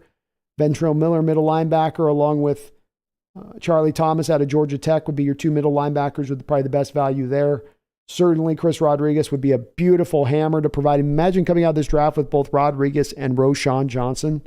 What a tremendous double hammer that would be that you'd be able to provide in this draft. Very good potential picks there as well. So we've got a couple of ways we can go on this. I'm going to give about 30 more seconds on this. Quick. We've got 43 votes in, 42% leaning towards middle linebacker here. Give it a couple more things. Running back making a little bit of run here at 36%. Ooh, it just got close. Middle linebacker and running back. What do you want? You want Ventrell Miller or you want Chris Rodriguez? Do we want Charlie Thomas? Hamid Ibrahim. And we have not gone middle linebacker yet in this draft. Could be one where you make a little bit of a argument to be made that this is where you want to go with, addressing a little bit more of a need for depth standpoint, even just to get a special team maven kind of guy. It's David Lonnie Phelps, fun player, man. He's got some potential. You're getting there in the seventh round. You got some upside you're grabbing there in the left round, left of the seventh round. Luke Key's a bowling ball. Oh, he's an absolute bowling ball. Fun player, man. Fun player. I think the Kyle Juszczyk stuff, which might sound a little lazy at first, has actually got some pretty solid comparisons to be able to make. And he might run even a little bit harder than Juice. Okay, 10 seconds. Closing the poll out here. 42% is leaning towards running back here. So I believe running back's going to win out. We're just going to have to come out of this draft with no middle linebackers. Hopefully Jordan Brooks can bounce back very quick next year. But indeed, the 12s are unconcerned, unimpressed with this middle linebacker class. The 12s are not, they've not been swayed. It's close though, 41-40, 15 seconds. Last votes to come in. The last vote, the last pick of this draft. Where are we going? Are we going to go running back or go middle linebacker? It's 39-39. It's dead even. I can't end the poll until we have a decider. Who's going to decide? Middle linebacker making a run. 10, 9, 8, 7, 6, 5, 4, 3, 2, 1. Poll is ended, and middle linebacker coming in strong at the finish. Strong. All right, who you guys want? Who do you want? What you want? Okay. Let's see if my 12s can finish this draft off right. You've had a hell of a draft. Had a hell of a draft so far. Can you finish it right? So we're going to go with, let's go with what I think are probably the best 4 options. Ventrell Miller, great value there. Charlie Thomas, Michael Jones. I'll put Aubrey Miller just for the hell of it. Oh, man.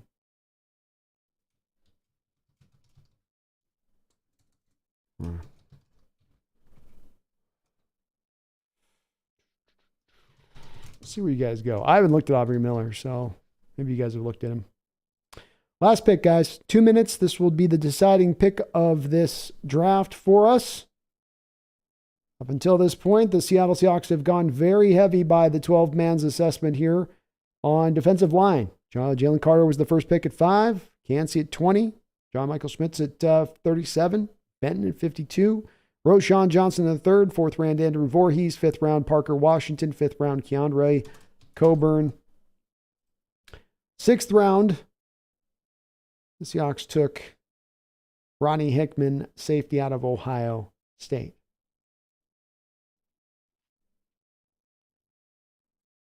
And Stu, thank you for that drop of knowledge. If you were looking out there and wondering where maybe the Hawks would lean towards on this, Ventrell Miller did meet with the Seattle Seahawks.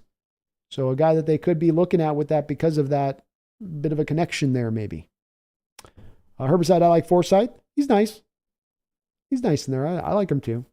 I wouldn't mind him here in this pick.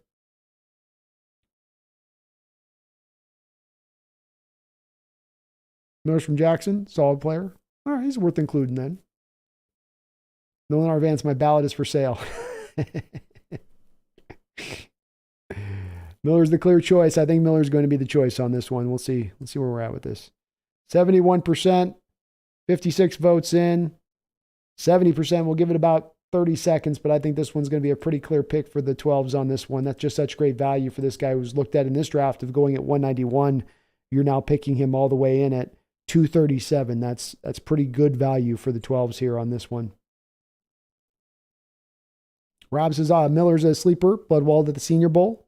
I got to look up his tape, Rob. That's one of my still guys remaining that's left to kind of go to and check out. Kirk says, love the Andrew Voorhees pick. It's all your 12s on this one, Kirk. I got no say on this one.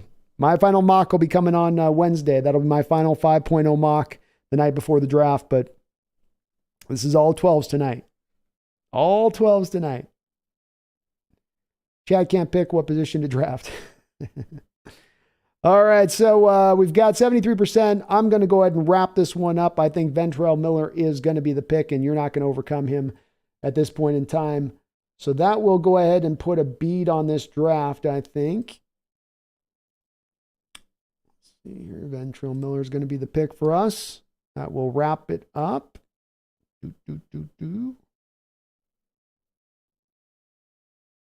All right. So, not too bad, my fellow 12s. Not too shabby. Let's go back to our live scene here. Please do, if you like what you're listening to today, hit that like button. Please subscribe. All that good stuff. All that good stuff. You know, you guys know what time it is. Come on now. Come on now. Where was that thing at? Where did I save that? Did I save it over here? Dang it. I don't know where I put that damn thing. Okay, so we'll try to do this like that. Well, I'll just show it. We'll go back to this. Okay. Show you guys all these picks here. You can see it. Good little draft by your Hawks. Good little draft by your Hawks. As you can see here, we got an A- from PFF. So PFF loves your draft. PFF thinks you guys are pretty damn smart. I'll say that.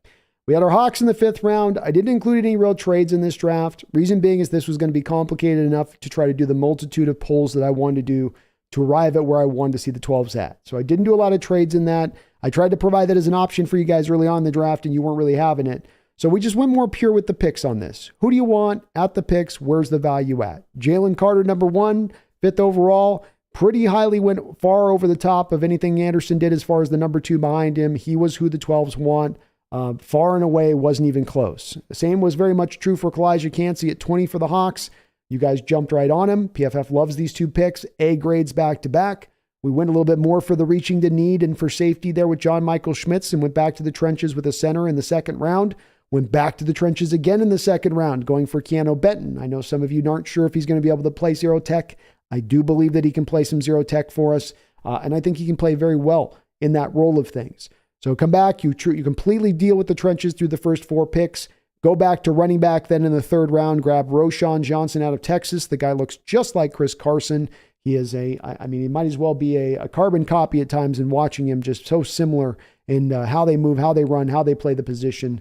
Andrew Voorhees, a guard that you're going to get who's going to probably have to redshirt much of the season, but a guy that should be a guy that slides into being a fairly decent, solid starter for you at the guard position a year beyond that. Not a bad pick there in that respect of things. Parker Washington, I think, is a good value pick, even though PFF didn't like it as much with the C+ grade. I think you're getting him in the 5th round. You're getting a really good receiver, a really refined receiver in the 5th round in a way you're not necessarily able to go with. We had the pick at this spot in the 5th round between Parker and Bryce Ford Wheaton. You guys went with Parker. You went with more of the floor. You went with more of the certainty rather than the rough edges and the project that is Bryce Ford Wheaton with that, which I thought was interesting on your guys' part, which maybe we need a little bit more certainty for the wide receiver position. Maybe we need a little bit less of the projects as we look right now to helping out that core. We came back also in the 5th round and took Keandre Coburn, so we're back at the zero tech. We've got Keanu Benton and Coburn as our 2 zero techs moving forward. We've got Jalen Carter, Kalijah Cansey, Draymond Jones, and Jaron Reed as our de facto defensive ends. We've got some good depth. We've got some good frontline guys at that point. I think you walk through the end of that of this offseason now in that you have mightily improved your front 7 at that point in time, or at the very least, that defensive line has been mightily improved. Maybe not the middle linebacker core necessarily, but at least you've taken care of the dogs up front and gotten better in that respect of things. Finished it off very solid with a couple of very good value adds for my fellow 12s here at the end. Round 6, Ronnie Hickman. This would be tremendous value to pull him out in the 6th round. A guy that I think will probably more likely go in like the 4th roundish range. So if you're getting him in the 6th round, there's a reason they gave you an A+ here. He can play free safety. He can play strong safety. He can play some slot snaps. He's not Jamie Robinson or Sidney Brown or Brian Branch in the fluidity of how dominant he can be moving between those different positions. But he absolutely can move between those 2 different positions and provide you some of that modernized versatility that you're looking for from within the position. And then Ventrell Miller at the end, he is another little bit of an undersized middle linebacker, but there's a treasure trove of undersized middle linebackers in this draft. And the position does seem to be going to more of the 225-pound weighted guys, the little bit of the lighter guys. He's in that mold. I don't think you're bringing him in thinking he's going to be a future starter, but he can come in and compete. He's certainly, I think, going to be a guy give John Radigan, for instance, a run for his money, and might be a guy that at least gives you some good special teams value into this season alone, minimum. So I love this draft from my fellow 12 standpoint of things. I think you guys made some really good picks. I want to get the trenches dealt with. You guys dealt with the trenches. I don't think you can ask for more from you guys in that respect of things. And it'll be very interesting to see, where this mock draft kind of shakes out for how it equates out to, come draft day. If you guys maybe landed a couple of these picks, if you hit it. And I'll tell you, I led at the top of the show by kind of discussing a little bit about how these consensus boards are really being more of the drivers of success when we come through the end of the draft in predicting more precisely where players are going to go. And it would be very interesting in this kind of exercise and manner of things if we come to find out from this very exercise with you guys in this consensus kind of draft board, if we end up walking away with 1, 2, 3 of these players in this given draft, if you guys happen to land on them in that way. It would be just something kind of interesting, I think, to kind of monitor, and trace and track in this situation. Oh, so we are going to, I'm going to get a couple last few comments in here on the chat. We're not going to go too deep beyond that here. I'm going to do just kind of a quick show.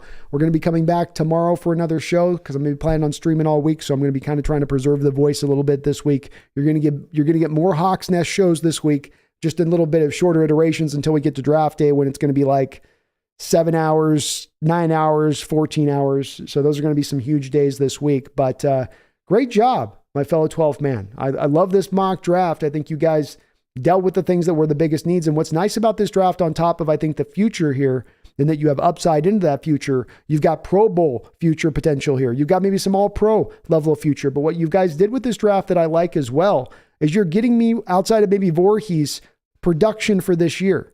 Roschon Johnson's going to find a role. Benton, Cansey, Carter, they're going to work into that rotation nicely. And you're going to be able to, because you have so many guys now in there, rotate those snaps through, keep those guys fresh, and be able to bring not only a good depth, but constant good talent on the field in addition. When you move the depth in, you're not necessarily dropping off a cliff now when you bring those guys in. So if we're talking about this draft through a little bit of the lens of, can you compete next year with these players? Can these players help you into next year to getting better like your rookies did this year? Like you were able to get Charles Cross, Abraham Lucas, Walker, and Tariq Woolen, and Kobe Bryant, and they were able to give you some benefit and right off the gate. You weren't having to wait a year on that.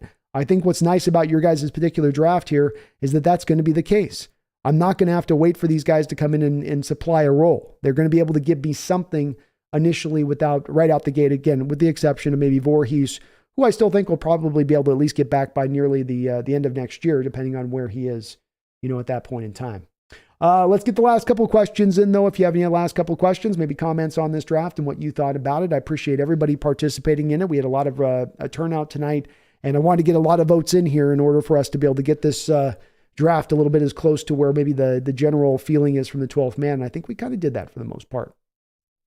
Wicked Garden asks, was Jack Campbell available at 37? Wicked Garden, he was available at 37. What I did is I took the 4 linebackers before I brought up the proverbial 8 guys that we were going to look at 37.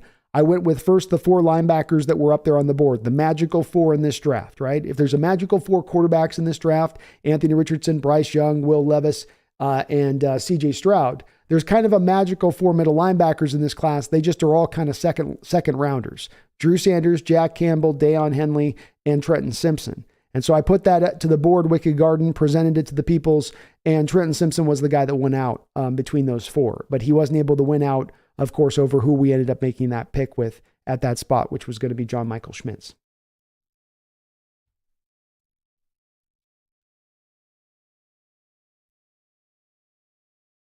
Herbicide says, if we trade Fant, we might be able to get another 3rd or 4th rounder. Agreed. I think Herbicide, it'll be tough. This is the same thing that could impact you if you tried to move a Taylor or a Nwosu as well. Their value might be worth something, like in Fant's case, it might be worth the 3rd round value. But because you have a draft that's so built with so much depth at the tight end position, you're not going to get the exact value to that necessarily at this pick now. I feel the same way about the edge rushing class because it's such a deep edge rushing class. So I think really 4th round is probably your floor, and you may have to end up accepting like a 5th or 6th just to offload the salary at that point because this draft is so strong for tight ends. Stu says, a lot of talk about the Seahawks taking a center early. It's a need, man. I know they did get a guy on a 1-year deal in Evan Brown, but he's on a 1-year, $2 million deal. So you still do need to have a need there, not both now and into the future a little bit. Rob Terrell says Hickman in the 6th is such a steal. Yeah, that's a naughty steal right there. That's probably the steal of this draft as far as your picks go. If you don't want to count Carter as the main steal, it's that or Cansey. But tremendous value throughout this draft from the 12s. I really like to see that they were pulled by that as at the forefront of things rather than need. And it might look a little need like when you take offense and defensive line and that being the need that we have, but those were kind of the best value for players at those picks too. Kind of went together. Todd says slider. I feel like Will Levis is going to slide. I wouldn't be surprised if Hooker isn't taken before Levis. That's a bold take. It's possible. I've heard back and forth on Levis, Todd. So I've heard some out there in the landscape talking about him being that guy that will slide. I've heard others out there say, no, Colts will just take him, or Tennessee's going to try to trade up and get him up in the top 10. It'll be very interesting. But it's hard. That's one of the reasons, Todd, this draft's so hard to predict right now with where it stands. Kettel Paulson says Seahawks are known to pick the names Michael Jackson, Kobe Bryant, so Voorhees makes sense. It does. Tom Drewenskas. Sorry, Tom. I'm just going to go Tom because I'm butchering your last name. He says, at least we got 2 nose tackles, which was the biggest need for the Hawks. Agreed. Had to get that dealt with one way or another in this draft, and 2 would be the preferable way to go with, in my opinion as well. Tony Borges Silvas, I like Gaines over Voorhees. I would have too have gone Gaines over Voorhees as well. So I'm more of a pure fit, just like him a little bit more as a player. Ethan says, this was a lot of fun, Brandon. Fun video idea. Thanks, man. We'll definitely do this as a yearly thing for sure. Brian Meyer says, wicked PTSD from not getting Creed. You know that's driving some of the John Michael Schmitz pick, Brian. You know it is. To your point. As folks who've been sitting on that one for a couple of years, myself included. And, you just get to that point where you're like, just not enough messing around about. Totally are the people, Brutus, that talk about Tippmann around 70 and that you could have waited and didn't have to go Schmitz there. And then, okay, maybe you miss out on Schmitz, but you come back at 52 and you can get Tippmann there, that you can get the better player than at 37 to not reach for Schmitz. But you do feel some safety with grabbing Schmitz. You feel you're getting an NFL plus starter at the next level with Schmitz. I feel very strongly about that. Another guy with very, very, very clean tape. But for the folks that say that the centers could have been out a little bit later in the draft, that certainly is, I think, a valid view of it. Addicted Hawk says, what does everyone think the odds of Cansey really falling to 20? I think he will be gone by 15. I think it's very tough with him in this prediction because is there going to be a team that dings him for the short arms? Is he going to get around that easily? I think it's a hard prediction to make. The other tough part about this becomes who's the team that's going to take him then? If you're not looking at him really going top 10, let's just say that he's not going probably within inside the Eagles pick at 10. And, now you're at 11. You're at the Titans pick basically. So you have the Titans, probably not as much a need for them there. You've got the Texans with maybe that becomes a need for them, but if they go defense first, you'd think that they're probably not going defense again at 12. At 13 for the Jets, it's not a need for them there to take defensive tackle. The Patriots could, but I think that that's not the model that Belichick likes for his 3-4 defensive ends in Cansey. He wants the bigger, wider body guys. He wants the big butt guys. That's Belichick's type. He's a big BB something or other, whatever that thing is. Big Brazilian something, or I don't know, whatever your young people's terms is for it. And then you got Green Bay.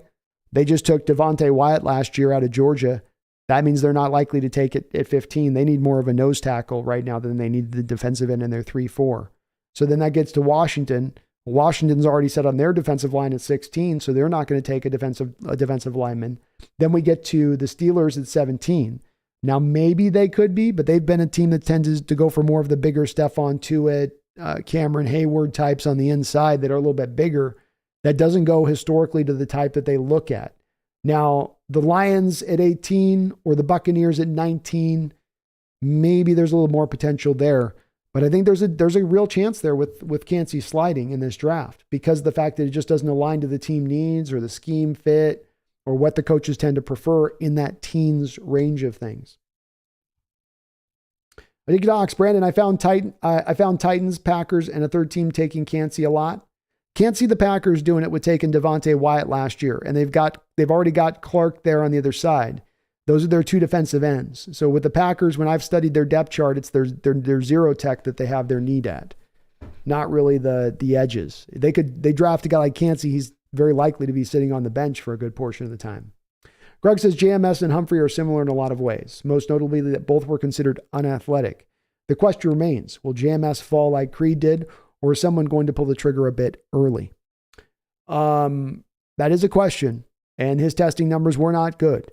And I do think that the testing numbers are going to allow for him to fall into the second round. Does he fall past our first second round pick? I don't think so, Greg. I think if you're going to jump on him, you're going to have to jump on him there because some team will at that point. But are you able to get him in the second round there? Yeah, I think you would be able to. And yeah, I think he's very similar to Creed Humphrey. He is a bit of the inverse in Creed Humphrey.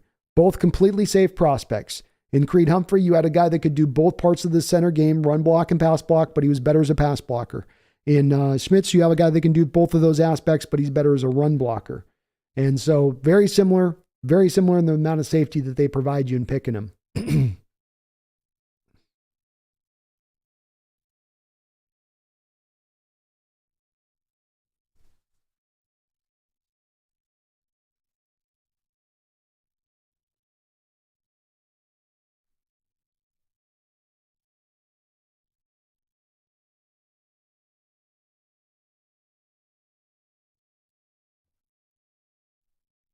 Herbicide says hope Brooks heals with this draft too. We got him on the we're sending him down to Mexico, Herbicide. We're getting some of those questionable shots that they allow down there that isn't necessarily allowed here. We'll have him back to news soon. We'll send him down there. We'll go have him go out to Sweden for the regenocanosis thing that they do. KJ Wright and some of those guys did. Get some of the cartilage repaired back in there. He'll be like new. Just like new. Stu rather get Cansey at 27-30. I don't know if he falls that far, Stu. I think that might be. I think a team probably jumps up on him inside that point. We're going to be lucky for him to hit to 20. I don't think he goes much further past 20.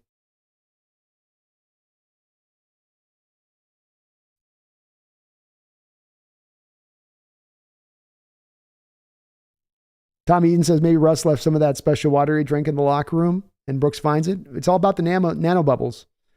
We get Brooks some nano bubbles, some of those Mexican shots. You know what I mean? Some of that Mexican pharmacacia. Get him out to Sweden for the regenocanosis.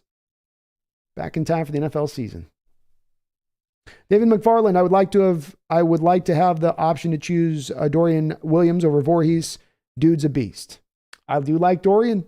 I think I put middle linebacker as an option, David, there where they could pick between middle linebacker going guard there. And the preference was just a little bit more to guard. But I wouldn't be mad at going with Dorian Williams. I like him a lot too. He's a fun player, David. Really good blitzer. Really fast when he engages, when he hits the trigger, when he decides I'm going forward. He's kind of a flash. Addicted Ox says, Brandon, nano bubbles are what I burp up when I had too much Budweiser. Bad joke, grown. Hey, it keeps you from getting concussions, and that's what matters. Wicked Garden, you think Bijan Robinson would be an average running back if he played in the SEC? Whew. Well, I got to say, I do disagree, man. I'm a little more with Georgie on this one. I do think he's pretty close to being a generational back, and he's my best prospect coming out in a long time. I think the tape's pretty good on that guy. I don't think the level of competition is so great in there that he would just be an average back from being just so outstanding this year as he was with Texas. But I also think we'll see on this, right? Because if he goes top 10, then that proof is in the pudding in this draft, right? Because the rest of the NFL evaluators feel the same kind of way about him. Another guy that'll be very interesting to see where he does go. Tom would love to do another draft, but with trades, you choose position to take and let 12s choose the player.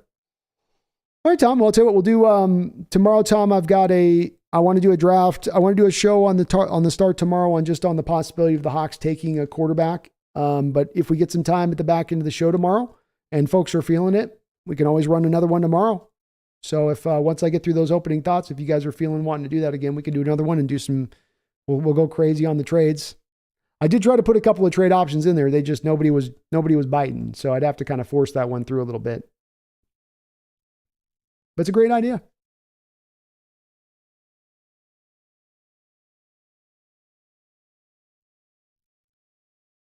Johnny Utah says, yeah, Voorhees is a waste of draft capital for the season. Starters were available at round 5, but we already committed a 4th round pick on a red shirt. Yeah. It's true. Will Valdez says, there's rumors that Pete wants to go back to the 4-3 defense. Does it still make sense to get Carter if that's the case? 100%. Yes, sir. Yes, sir. If anything, I think it would make the pick even make more sense. Because right now with Carter, you're not really going to want to play him a lot of reps at 0 tech. You'll do it in a pinch here and there, and he can do it. But you're going to keep him as a defensive end. If you go to a 4-3 defense, you could align out Carter early downs as the old Red Bryant 5 tech role. You could slide him into 3 tech. You could have him run 1 tech, strong side. I mean, you could move him wherever you want to move him at that point. And so it absolutely would be a fit, Will. Joe, I think we missed a big one not getting Daniels from Utah. Hawks had met with him and left impressed. I like him a lot too, Joe. What's funny about him too is he's such a natural guy. You see as a left tackle sliding into left guard, and you feel so good about it because he's such a natural bender. He dips so low out of his set that you're just like, get that guy to guard. That doesn't work at tackle. It's too low at tackle, but at guard, it'll be perfect. It'll be ideal. I put him on there, Joe. I did put him as an option, but people weren't, I don't know if as many folks are as aware of him as you might be on him, but I might have leaned towards him even above Gaines at that point. Activist 88, Pete Sherman said, Pete going back to the old scheme. He did indeed. It's good to see. I think the old scheme this new scheme was not working. And I don't think it was just a matter of we need to get the talent in here. I just don't think it was kind of working. Big Country, Carter, and Cansey would be deadly. Big deadly.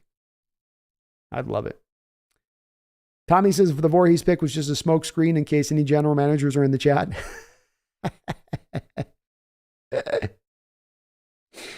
Exactly. We can't let him in. We gotta throw him off the scent a little bit here. Corey Olson, thank you for the $2 donation. I really do appreciate it. Says, what happened at 83? Laughing out loud. Where's the linebackers? I presented it as an option, Corey. I did. The value wasn't necessarily as great there in the early rounds, 3, 4. When you looked at the value on the board, you were going to have to get to like page 2 to find the linebacker value. And so if you wanted to reach for a need at that point, you could do so. But the value wasn't there necessarily as far as the board was set up. And so, it's not me on this one, Corey. The 12s decided that they wanted to go more for value in this draft, which I respect. And I know it's C- grade by Roschon at 3rd round, but that's where the 12s are at on it. Big Roschon, a lot of Roschon love out there. Diggox Brandon, me in my 20s, a lot of natural benders, grown. Another bad joke. I love bad jokes, man. Keep them coming. Rob says the 20th pick is kind of a no man's land, and it's understandable why the Hawks have failed with picks around that range before. Probably a good chance for them to trade back there. I would have, when we got to 20 after the Carter pick, I would have really highly considered moving back at that point. Hard to turn down Cansey if he slips to 20. And that might be the one thing that makes John hesitant if he could pair Carter and Cansey together. Woo! Woo!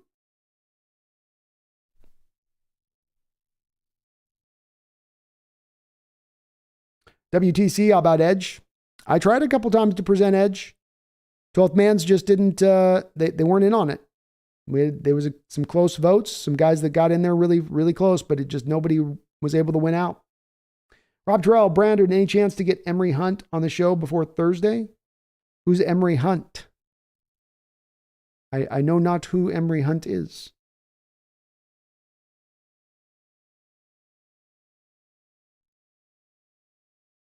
Joe Strew says, I'm in the camp of wanting a franchise center. Tired of the revolving squeaky door that blows open in the wind. Me as well, Joe. I'm over it as well, man. That's one reason I would fully support taking Schmitz, even if you've got to reach a little bit for him.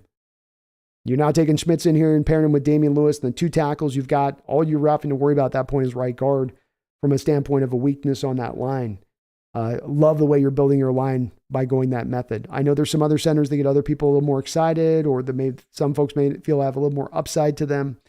But even if you're not super up on Schmitz, you kind of have to at least accept the fact that there's a lot of safety there in picking that pick and knowing the player you're getting, knowing what you're going to get.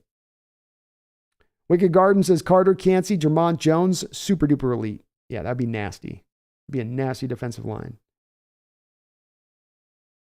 I don't know, Stu. I don't know Tavius Robinson.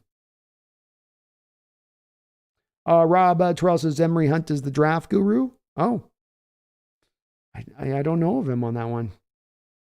I'm sure he's probably pretty busy right now going through a bunch of shows. Megan, the Hawks Nest, happy with this aside from you know who.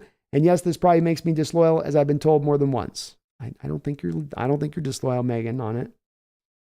I don't feel that way. But I get it. I do understand. I know how it goes.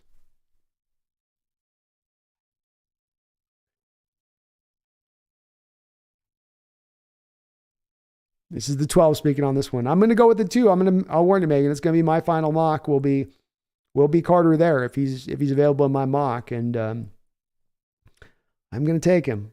But I know you're there's a lot of folks out there that have the trepidations that you do as well. So you're not alone in that camp necessarily.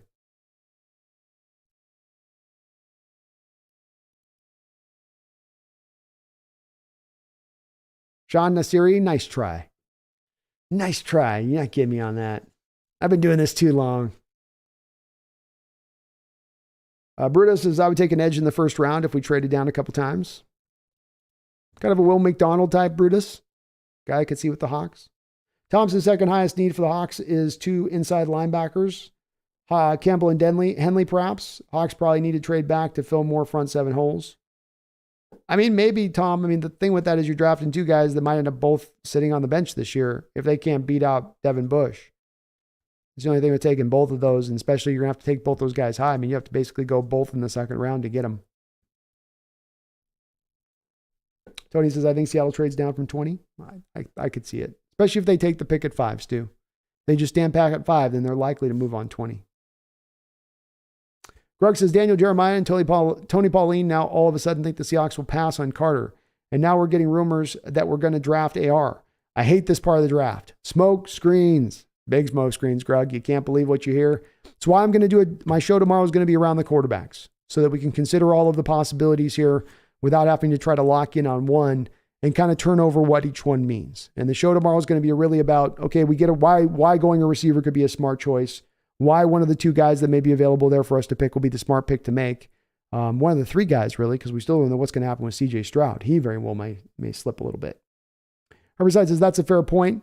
Schmitz should be able to start day 1, and Edwin Brown can play right guard. It's great, Herbicide, with that. Yeah. Now you got some competition in there with Phil Haynes on that, too. If Schmitz is kind of far and away the best guy. I feel like he starts day 1 for you, Herbicide. If you bring him in, he goes.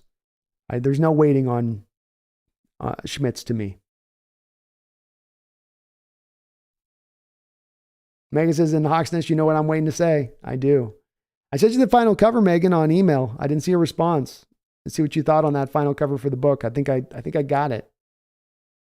Brettus says Van Ness at 19. Brettus, you're going to have to sell me on Van Ness. Great power. He can stack and shed like nobody else in this class, but where's the first step quickness? Where's the dip? Where's the bend? Where's the assemblage of pass rush moves? Where's the technician's hands if you're missing quickness, dip, and bend, which I kind of think he is. Tommy says Van Less.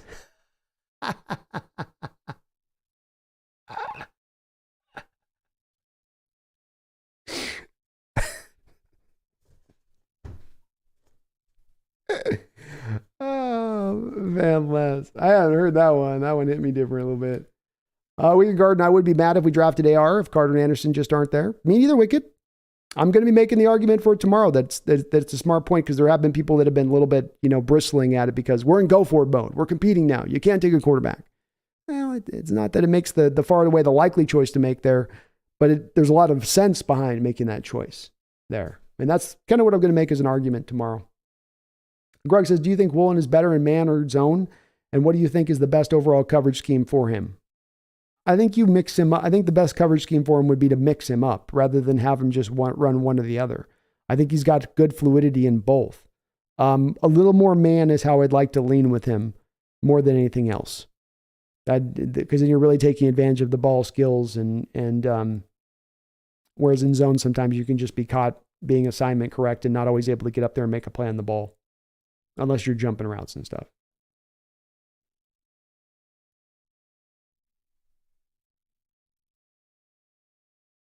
Megan says, I saw it and emailed you back. Love it. All right. We're going to go with that cover then, Megan, I think. I think that's going to be the one. I think we're going to get this out this Saturday too. Tom says, I would prefer to see your next mock draft with the Hawks trading back to 9 and taking Gonzalez. Well, maybe I'll do 2 mocks, Tom, because I want to do one mock that's what I want to really do. But maybe we'll do 2 mocks. With what I'll do is maybe I'll do a mock on Wednesday, Tom, of what I would want to do. And maybe we'll do a mock of what I think John Schneider might do. And so we'll do 2 mocks on that. We'll run one where I just run it. Here's mine pure.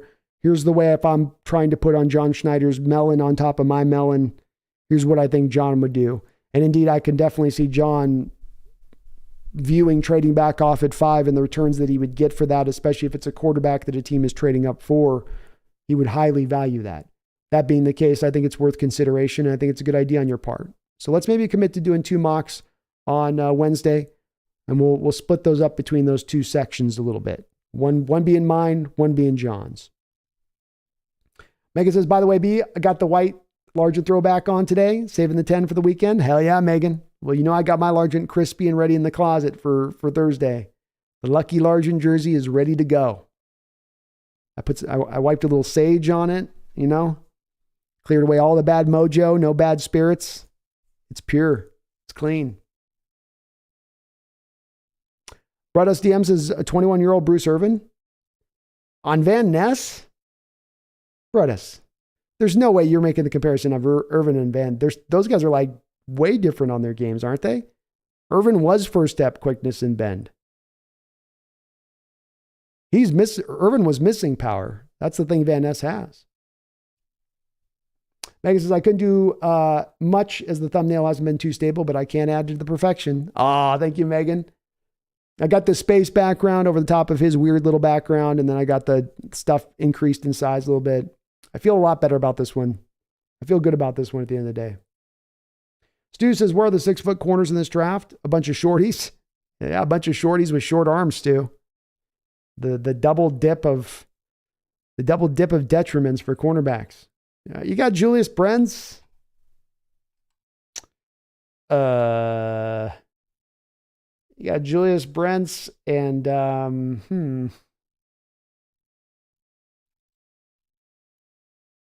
Rajon Wright's got a little bit of size to him. Not a lot. Not a lot, that's for sure. Not a lot of the Hawk prototypes there in this draft. Sean Hines, Cross, Lewis, Schmitz, Brown, and Lucas. Damn, K9 and G9 are going to love that. Number 1 O-line. What's beautiful about it too, Sean, is you've created that number 1 like O-line, or at least a top 5 like O-line, and you addressed the defensive line in this draft. You did that now just to top off the tank on the offensive line a little bit, and you went out there on your defensive line and got Carter, Cansey, and Benton on the other side of it, which is tremendous. You're able to basically address 2 of the bigger needs at that point and really upgrade them in a major fashion. Stu, I love Dalton Kincaid as a receiving threat too. He is, no doubt about it, he's almost like a receiver out there a little bit from the tight end position. Great hands, fast hands. He can catch the ball out as far away from his body as he can possibly reach. He can get just the little tips of his fingers out there and he'll catch that ball. Corey says, you want a smaller cornerback option Woolen? DJ Reed would have been a perfect fit. I don't know if you did, Corey, you feel like you really need to have a smaller guy? I mean, you could still get away with having some size over on the other side. It's not like you have your corners travel. So even if it's a matter of, well, you want a smaller guy so you can match up with a smaller receiver, you don't flip your formation. Your corners stay to one side of the football field. Tom says, thanks, Brandon. Looking forward to Wednesday. Thank you, Tom. Appreciate the suggestion too, man. Anytime you guys have any good suggestions like that, do throw it my way. Stu says, Russell Wilson always wanted an offensive line. Now that he's gone, we will stack it. Yeah, I'm sure he's a little bit angry about it. But I'll also say this. It's like, hey, Russ, when we got the quarterback with the $10 million cap hit this year, look at how we're able to start to build the lineup. Look at how we're starting to kind of go on that. But yeah, I'm sure Russ isn't probably looking at shaking his head. Sean Hines, I don't mind Voorhees playing behind Lewis and let Lewis go in free agency. Voorhees takes over next season. Could be that way you go with it. Not the worst way to go at all. Tommy says, this is a pretty deep tight end draft. Don't you think they would look to tight end over wide receiver, considering it adds to run blocking as well as receiving? We just don't really need a third down, move the chains option. I would think theoretically that's possible and feasible, Tommy. The thing that I've always come back to that I struggle with on this is that in tracking this team for the last 12 years, there's never been one point in time that they've run with 4 tight ends on the active roster. There's been times you've run with 2 tight ends on the active roster, and there's some special times you've run with 3 tight ends on the active roster, but you've never at any one point in time run with 4 tight ends. And it sounds easy to just say, we'll just do it this time, but then that means that's one less running back now active. That's one less offensive lineman off it. That's one less defensive lineman active. And it's a very much a numbers game that when I've kind of looked at this and studied this, Tommy, it bears out to the bottom line being you cannot afford to have 4 tight ends on your active roster. You just can't do it. You suffer in another positional group that you need. Maybe it's for special teams or to have that depth for injury, but you just can't pull it off. So I love the tight ends in this draft, Tommy, and I'd love to go take a look at one, but you've got to first make your peace with kind of offboarding one of these other tight ends to make that happen. Otherwise, they're going to have to do something they've never done here in 12 years, which I just don't think they're going to do at this point suddenly, randomly. Delakey says Russ is tanking the season to get his coach fired and hire a new coach. He always wanted. Jonah laughing out loud. Wow, Brandon. Laughing out loud. Wow, Brandon. We're going to have mock galore going on. Oh, you know it, man. You know it. Brandon, you know there's only a week before the draft, correct? Laughing out loud, you're going ham, man. But I can dig it. Haha, go Hawks. Well, we're going to go strong this week because we're going to get into the dead period. You know, once you get through the end of this draft, a lot of the interest is going to fall off. I'm going to be going a little bit more over to my Mariners channel and baseball. So this is kind of the sprint down to the end of kind of the off season a little bit for me a little bit. And I wanted to really, because this draft is so important, hammer it in a major way and really, really address it in a fashion that felt like we were really kind of looking at this thoroughly. Stu says, sounds like Sean Payton isn't happy about Russ in the golf cart. No, it doesn't. Megan says, 125 mocks done. May get a couple more done, but honestly, don't have the brain power after 325 scouted players at Hawks Nest. I'm right now that same place, Megan. I just about can't watch any more players. Especially as you get into the depths of the 5th, 6th rounds. It's like,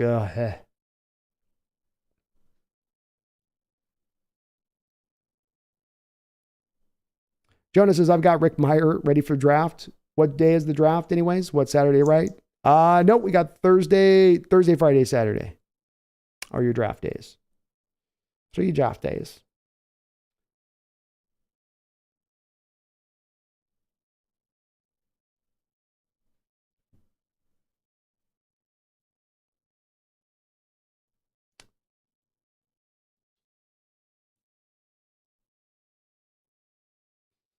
All right, so we're going to wrap this one up on that note of things, folks. I will be back tomorrow, probably about 5 o'clock Pacific Standard Time.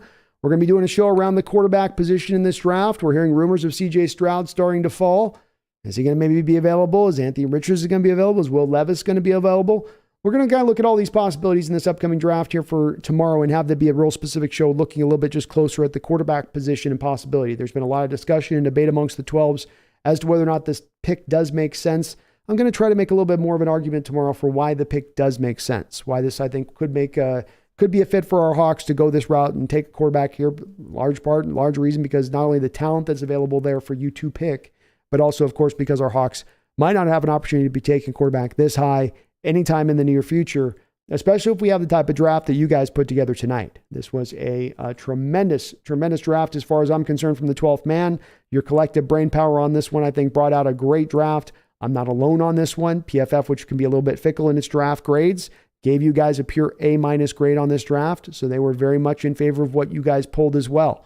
You came out of this with some names. You came out of this with guys that got some upside in the future with some Pro Bowl star, maybe even potential down in line. And then you also got some returns as far as guys that'll be able to get on the football field and play immediately and should be able to play pretty darn well immediately. Tom, Brandon, which positions do you think the Hawks can find in UDFA? Tom, I think cornerback is one, just because when me and Brendan went through yesterday, and we had 32 draftable players or near draftable players on our list, and there's going to be a couple of those guys that do fall off in the back of the draft. Wide receiver, Tom, I think yes. I think there'll be a couple guys wide receiver wise that could also fall a bit out of this draft. Some names out there that I would look at would be Dante Demas, Puka Nuka, Jacob Copeland, Jadon Hazelwood, Rakeem Jarrett. Those are guys that some of those guys have some actual physical potential, but I do think they have a potential of even falling out of this draft. So I do think there's a chance you're going to see some guys dropping out. I do in that respect at the receiver position. Running back is possible. I think that really the best guys in the class running back wise are probably going to get taken. You're talking about a UDFA that could be exciting. It'll be, I think, a little bit more few or far between. It'd be like a Muhammad Ibrahim, who falls out and you get him as a UDFA and you're like, wow, that's an amazing pickup. You might find a guy like that, but I think those other two positional groups will be a little bit deeper as far as the UDFAs are concerned. Running back, I think, is going to get hammered by teams in this draft pretty well. The guys that are worthy.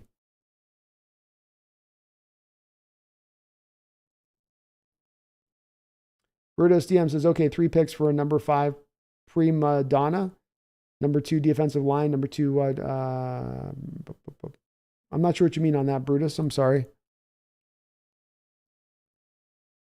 TD says Roshan at 83, not a C- for this team. No, not a C- at all. I think the PFF just hasn't updated the value of Roshan. He's going to go in the 3rd round based on what we're hearing. Stu Ford Wheaton is a boomer. He's got some big boom potential. Megan, the Hawks Nest, we have an ANZAC day tomorrow, which is like our Veterans Day, so I may be late. Fair enough, Megan. No worries. You know I'll be going late. Delki Mohammed Diabetes. He's got a fun name to say. He does. Joe Strew, thank you, man. You have yourself a great night, and we will go ahead and wrap it up on that note. Thank you to all the folks that came in with the donations. I really do appreciate it. As well as please do, if you guys can, hit that like button for me on the way out the door. Helps the channel grow out tremendously. We're going to see if we can get up over around the 12,000 subscriber mark here through the end of this draft. It's going to be an aggressive mark this week that we're going to try to shoot for, but we're already kind of cooking on into about 11.7. So we're moving fast. We're moving close. We're going to see if we can hit that mark. Appreciate you guys for another great stream and hanging on with me today. We kind of patiently went through the picks, and I think I thought there'd be some more impatience, and then you guys might be a little bit like, come on, let's just get this through with. But you guys were willing to let us kind of go through this process and see where the 12s really wanted to land on who was the player they wanted to pick, rather than letting me try to just distill it down to 4 guys. Let's get a big amount of names we can go on each pick to kind of go off of.